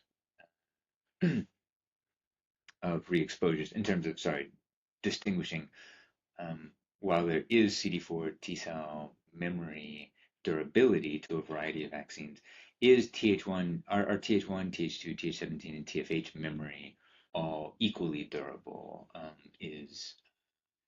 Is not currently known. In terms of the tetanus vaccine, TFH memory cells were detectable in normal healthy volunteers consistently, which presumably reflects individuals who last received a tetanus vaccine, somewhere between 1 and 20 years ago, indicating that the TFH memory can be quite long-lived in the absence of antigen re-exposure, at least in some context, i.e. the tetanus vaccine. Uh, Another aspect of functionalities of CD4 T-cell memory would include tissue localization, and as we've gone through in the other section, so here we'll now cover hybrid immunity and tissue immunity. There is hybrid immunity of CD4 T-cells. It was observable that whether in the context of infection and then vaccination, or vaccination infection, a CD4 T-cell response would be observed. There's particular interest in of that is there tissue localization, as discussed previously in the other sections of this review. And just like for CD8s, the preponderance of high quality data in humans suggests that in the context of COVID, TRM in the lung are really only generated to after infection, not after vaccination. And similarly, in the upper airways, tissue resident memory cells were associated with infection, not vaccination alone. And that can be difficult to distinguish in some contexts because there are people who have inapparent or not reported infections. The tissue resident memory CD4s likely can have value in protective immunity. They've certainly been demonstrated to have value in animal models. In humans, it's less clear, but plausibly, CD4 T cells in, let's say, the upper airways could detect a viral infection rapidly and result in cytokine expression into that environment as an early alarmant function, resulting in recruitment of other cells of the immune system to help control the infection, as well as allow in greater amounts of antibody. So having TRM would be of value, but it looks like the majority of human vaccines do not currently generate TRM. Probably the best example of TRM is that there's some evidence of upper airway TRM to pertussis that are plausibly pertussis-specific CD4 TRM they were primed by whole cell pertussis vaccination and then recruited to upper airways and differentiated to Th17 in the context of exposure to um, pertussis, environmental exposure to pertussis. That's not definitive, but it's plausible. It's There's also some evidence in terms of TRM that the oral typhoid vaccine elicits CD4 TRM in the intestine, and in fact that those have IL-17 production. Which tissues contain CD4 TRM or can contain CD4 TRM after vaccination? Again, unclear. As just mentioned, it's plausible that there's evidence that the live typhoid vaccine can generate intestinal TRM. There's some evidence for upper airway TRM related to pertussis vaccination. And that's about it for now. And durability of TRM remains an open question for CD4s. In upper airways, bulk populations of CD4 TRM were observed to be relatively stable over the course of 12 months, suggesting that it's conceivable that antigen-specific TRM could be durable over these time periods, but that has yet to be directly demonstrated. So, in sum, vaccines clearly generate memory CD4 T cells in humans and that they can be detected for 20 to 60 years in some contexts with an apparent decline over that period. Vaccine generated memory CD4s can have diverse functions. There are vaccine elicited memory CD4s that are Th1, Th2, Th17, or TFH, while TRM are predominantly generated to infections after local antigen exposure or in the context of hybrid immunity. Each of these areas are areas where there's been vast improvements in what we understand about human vaccine memory CD4s over the past 5 years. There are important knowledge gaps in important areas for future research, including direct quantitation of antigen binding memory CD4s for memory vaccines, particularly in longitudinal context and particularly after primary exposures, and addressing the confounders of potential reinfections or undocumented re-exposures, as well as doing all of that in the context of the diverse differentiation types of CD4 T cells, and then building on our knowledge of TRM, particularly to help guide future new vaccine strategies. The final section that I'll be covering is antibody memory to human vaccines.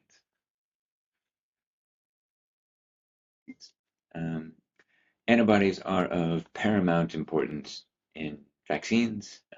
Antibodies are the primary mechanism of protection for most human vaccines.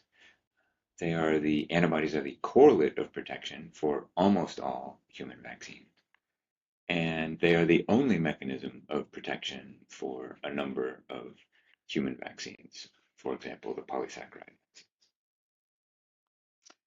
Antibodies are also much simpler to measure than memory B cells and T cells. And so as a result, the vast majority of data that we have on human immune memory to vaccines comes from antibody data. And there is so much more antibody data than memory B cell and CD4 and CD8 T-cell memory, because antibodies are much easier to measure, both technically and financially.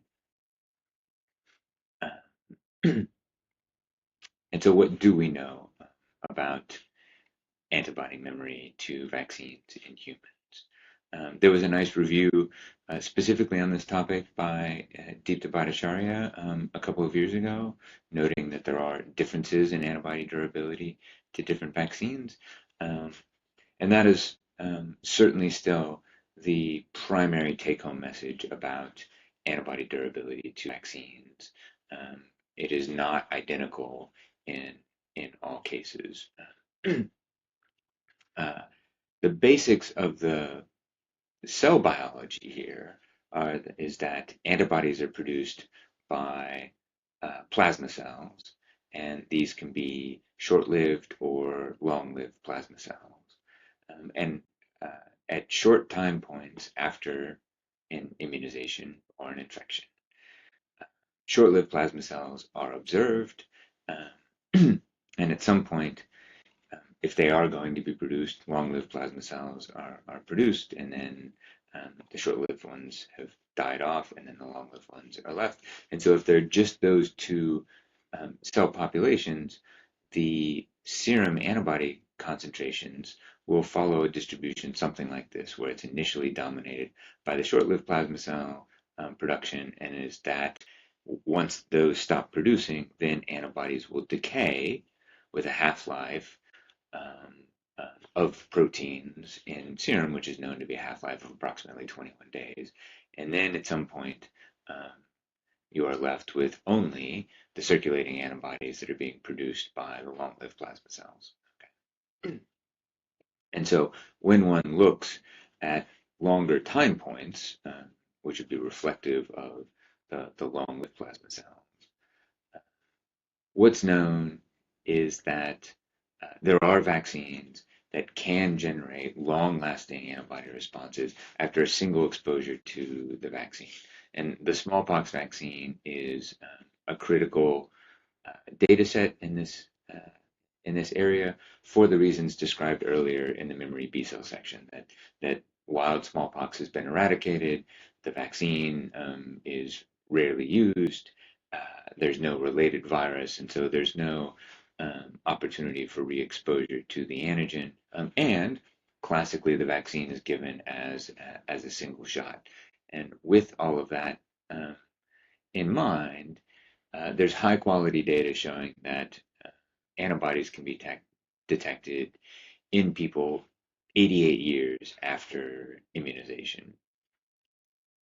There's also data for the live attenuated measles, mumps, and rubella vaccines. And in each of those cases, there's also a near infinite half-life, and notably, these are all live attenuated vaccines.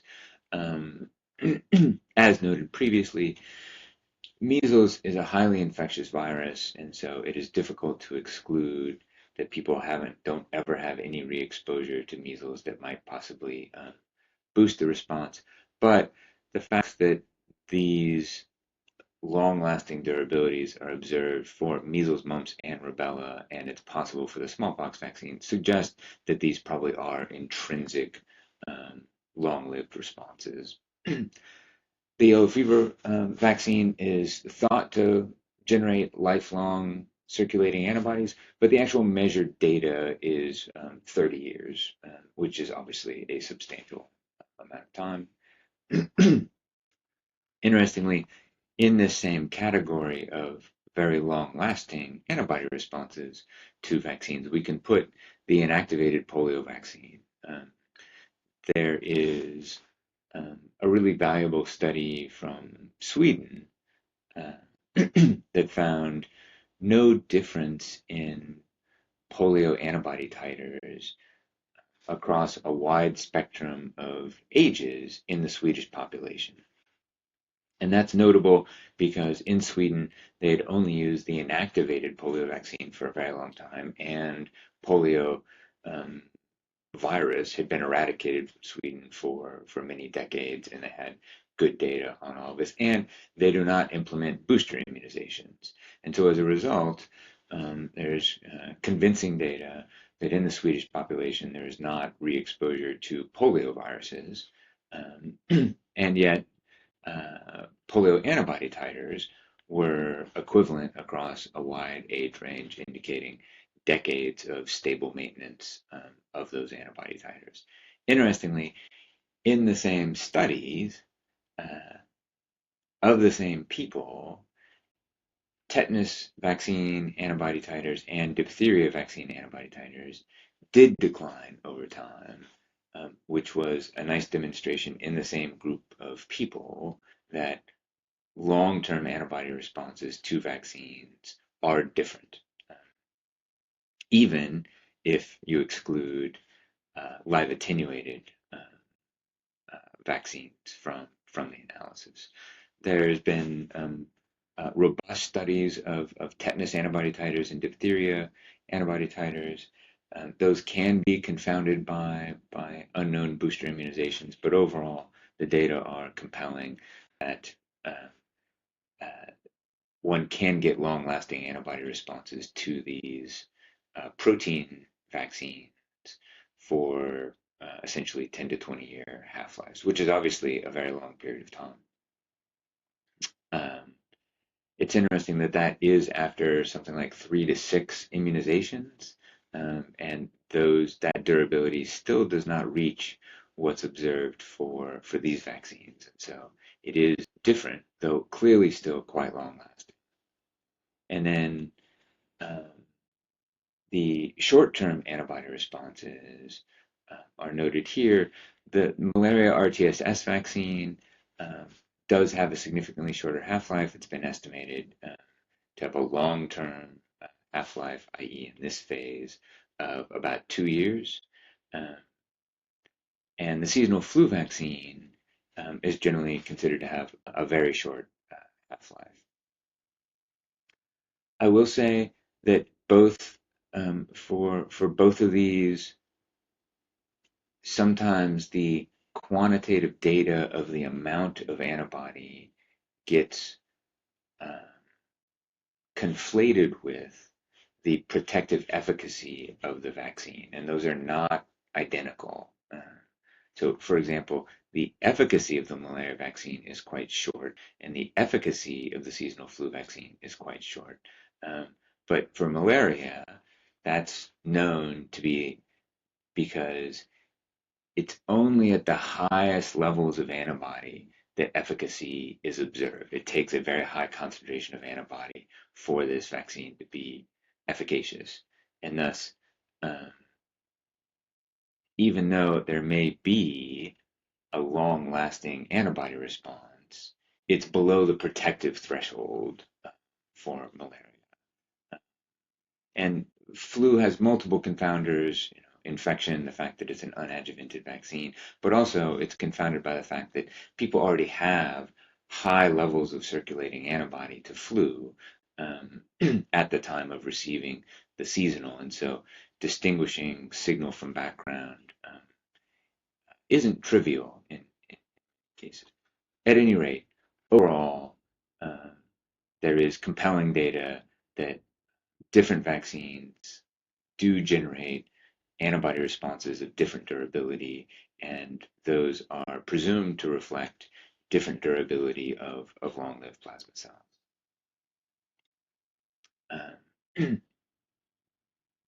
And now that brings us to the COVID vaccines. Where do COVID vaccines fit in all of this? And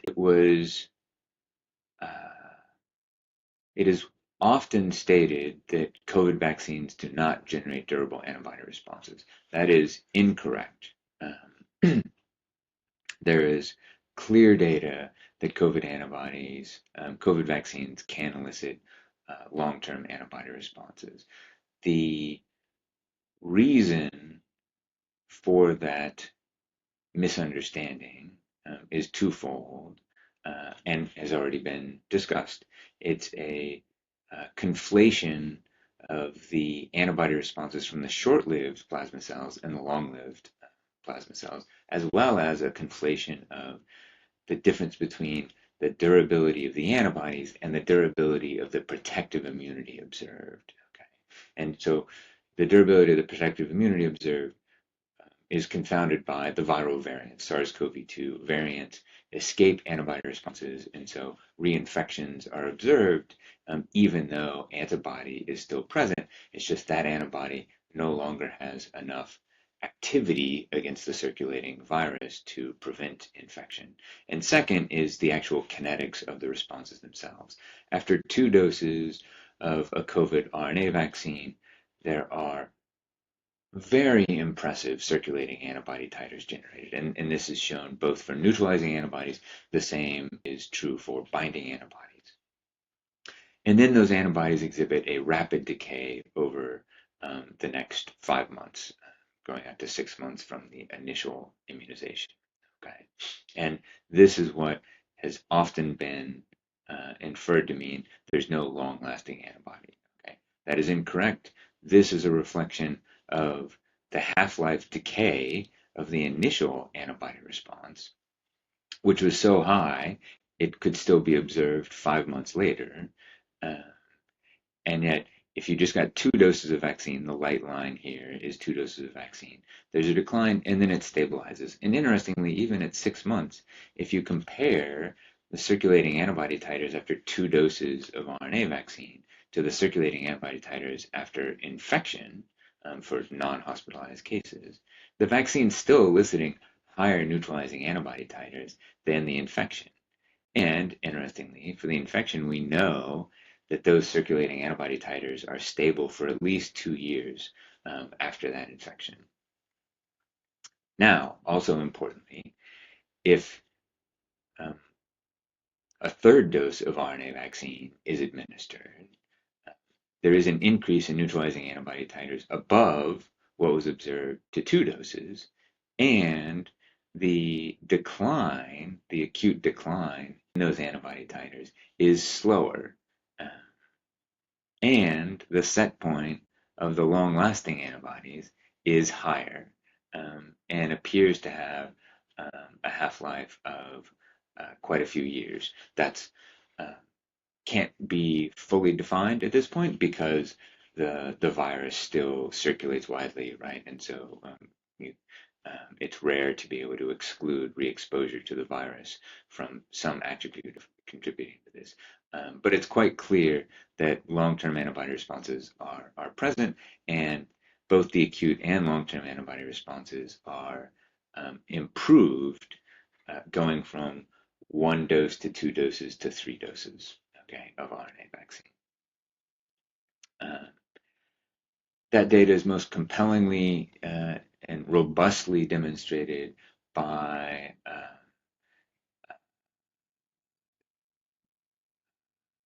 Simon Kramer and colleagues who studied a longitudinal cohort of healthcare workers in New York, including people who had 2 doses of vaccination, 3 doses of vaccination, or had hybrid immunity. And we can come back to hybrid immunity. And here's the inferred half-lives that show everything I was just saying.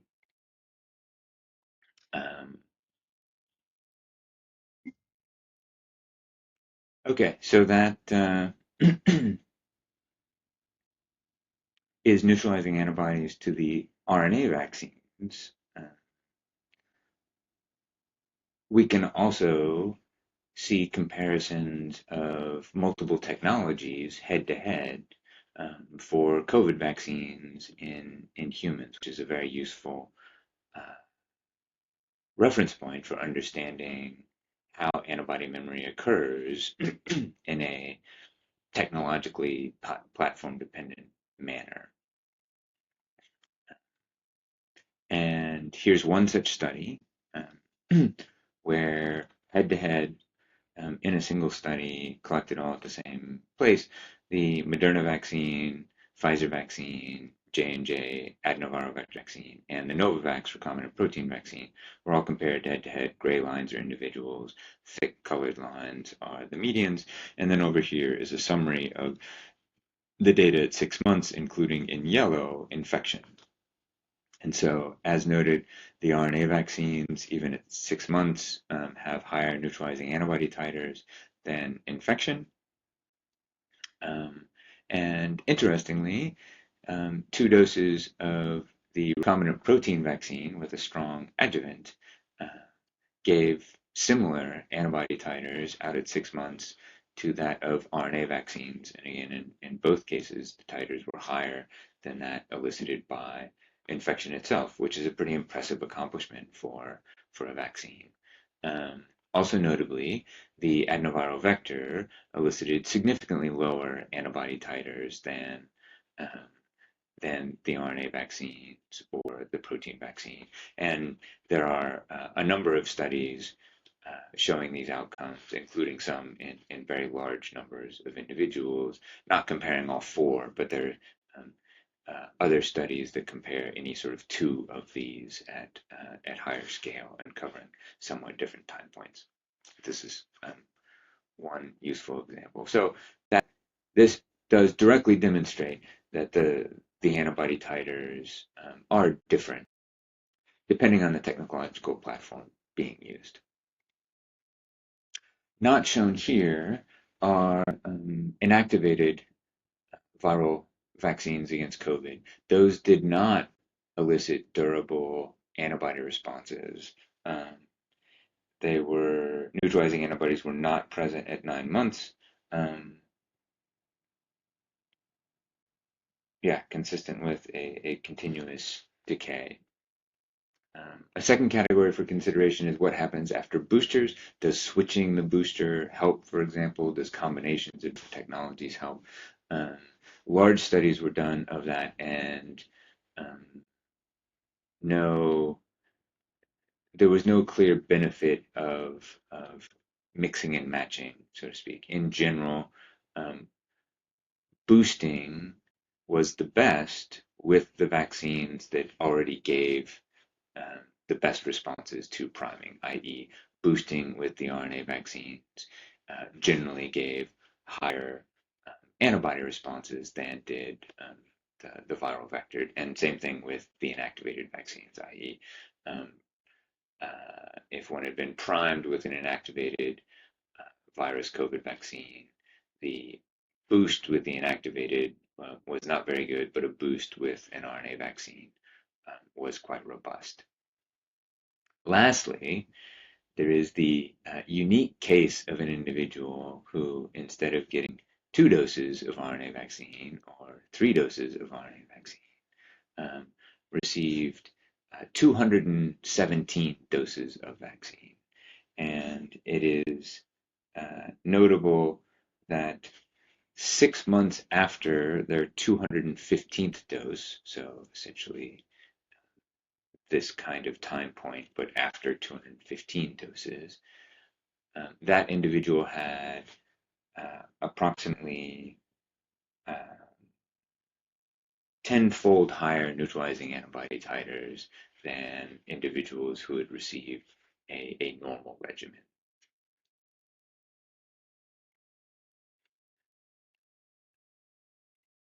It is also interesting to compare between memory compartments. As mentioned, there's much more data available on antibodies than these other compartments, and these are distinct immunological compartments, and so it is interesting to know what the relationships are between them. For the moment, let's focus on these two compartments because both of these are products of B cells. And it is interesting to see that they are not identical in their kinetics.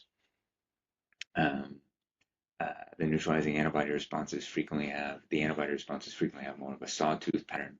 Um, but it is notable that at long-term time points, the vaccines that have detectable neutralizing antibodies at any given long-term time point also have durable memory B cells at those time points. So, for example, the smallpox vaccine. Um, as mentioned in the memory B cell section, it is possible to have vaccines for which the memory B cells have greater durability than the circulating antibodies.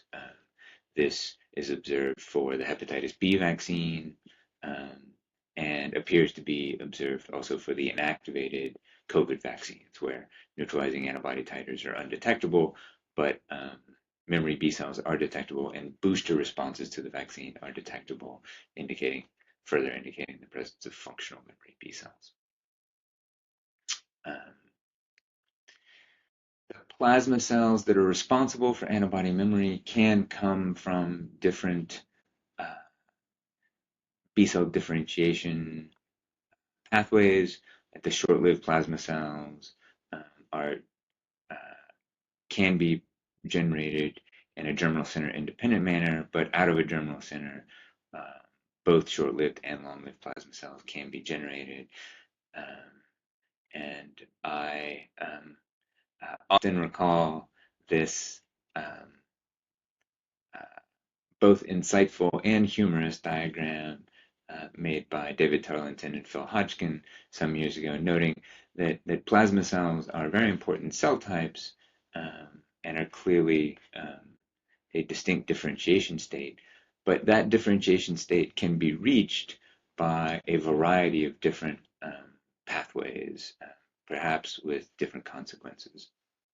I will also note that there are hundreds of studies in animal models showing long-term durability of antibody responses. Those are, I think, quite cautionary tales. It is much easier to generate long-lived plasma cells in small animal models than it is in humans. And so, yeah, cautionary note about what to take from those data. They clearly do not directly relate to the outcomes in humans. Questions do get asked about whether certain antigens intrinsically result in short-lived versus long-lived responses.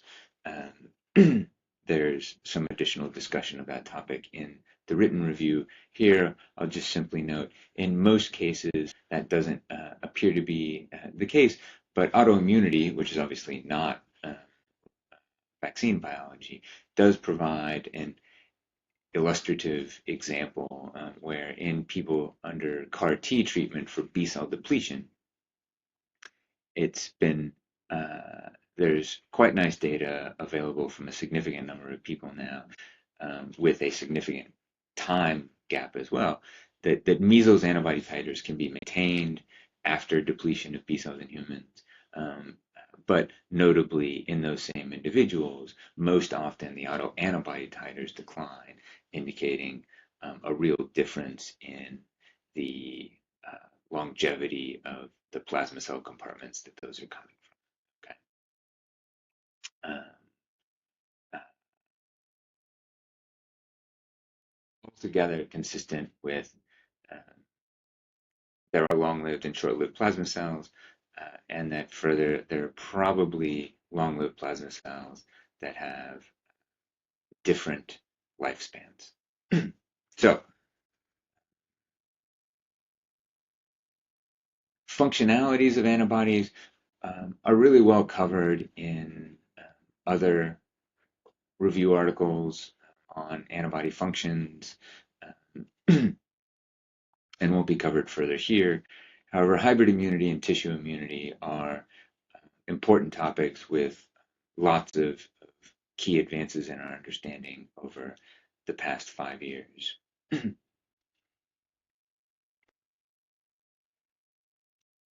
So let's first discuss local antibody production. The HPV vaccine, the papilloma virus vaccine, is a fantastic example of a human vaccine that is given entirely parenterally, makes only IgG, no IgA, and no local antibody production in any mucosal or surface tissue. And yet, that vaccine provides 99% protection against mucosal infection uh, with papillomavirus. And that's an extraordinary vaccine success. And what it demonstrates very clearly is that one can have a vaccine that elicits only circulating antibody and only IgG, and yet the mechanisms of transudation and transport into distal tissues can be sufficient to get sufficient antibody concentrations in a tissue to provide protective immunity in that local tissue that's being mediated by a systemic antibody response. Okay, that is absolutely true. This also occurs in the case of COVID vaccines. So COVID vaccines being given in the deltoid, in the shoulder, generate almost exclusively IgG responses and circulating antibody. There is no local production of IgG. There's no local production of IgA after, let's say, 2 doses of an RNA vaccine. And yet, those circulating antibody titers can be detected in airway secretions and in lung, and can provide a high level of protective immunity while the circulating antibody titers are high, i.e., transudation into that local tissue is not an efficient process, and so it requires a relatively high concentration of circulating antibodies to maintain a sufficient antibody titer in that local tissue environment to be protective, but that could happen. Now, through a combination of studies, it's been clear that, again, the vaccines generate circulating antibody, not local antibody, but hybrid immunity uh, provides greater protection against COVID than either infection or vaccination. And hybrid immunity dramatically improves the antibody response magnitude and the antibody response quality, i.e., the diversity of variants being recognized. In addition to those parameters, uh, mucosal antibody production was increased in the context of hybrid immunity, detectable both in saliva and in upper airway secretions. Um, and that IgA has generally been detected in hybrid immunity or in infected individuals and not after vaccination. And so all of those factors together, uh,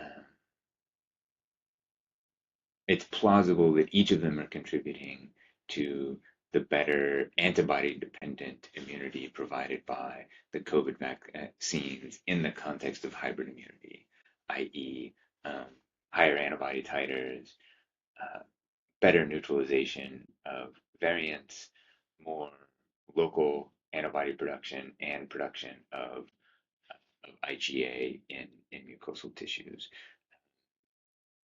And that is plausibly also true for other vaccines in the context of hybrid immunity in other tissues. Um, in terms of vaccines themselves generating mucosal antibody responses, the live poliovirus vaccine is probably the best described example of uh, tissue antibody responses, and in that case, it would be the gut mucosal tissue. Uh, However, direct measurements of polio vaccine generated IgA in the gut over time are actually quite limited, and so we still don't understand the durability of local antibody production um, after vaccination. So, in summary, um, we know more about antibody durability than any other aspect of human immune memory, and therefore it helps serve as important reference points.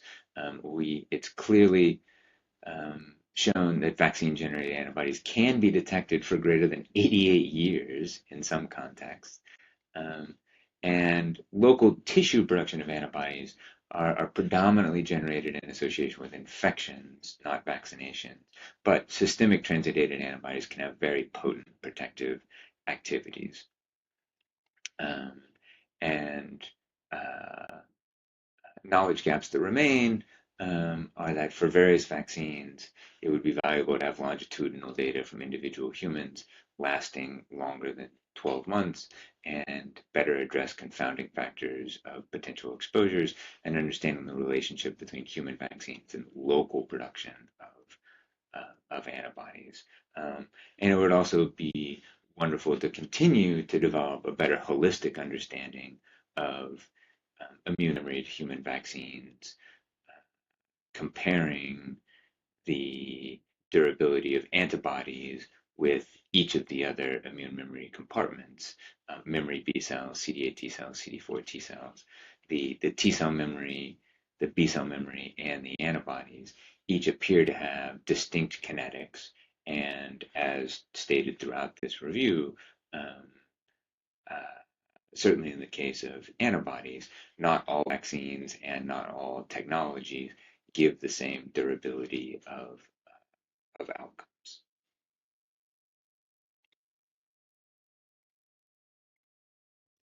So thanks for your time. Hopefully you found this informative.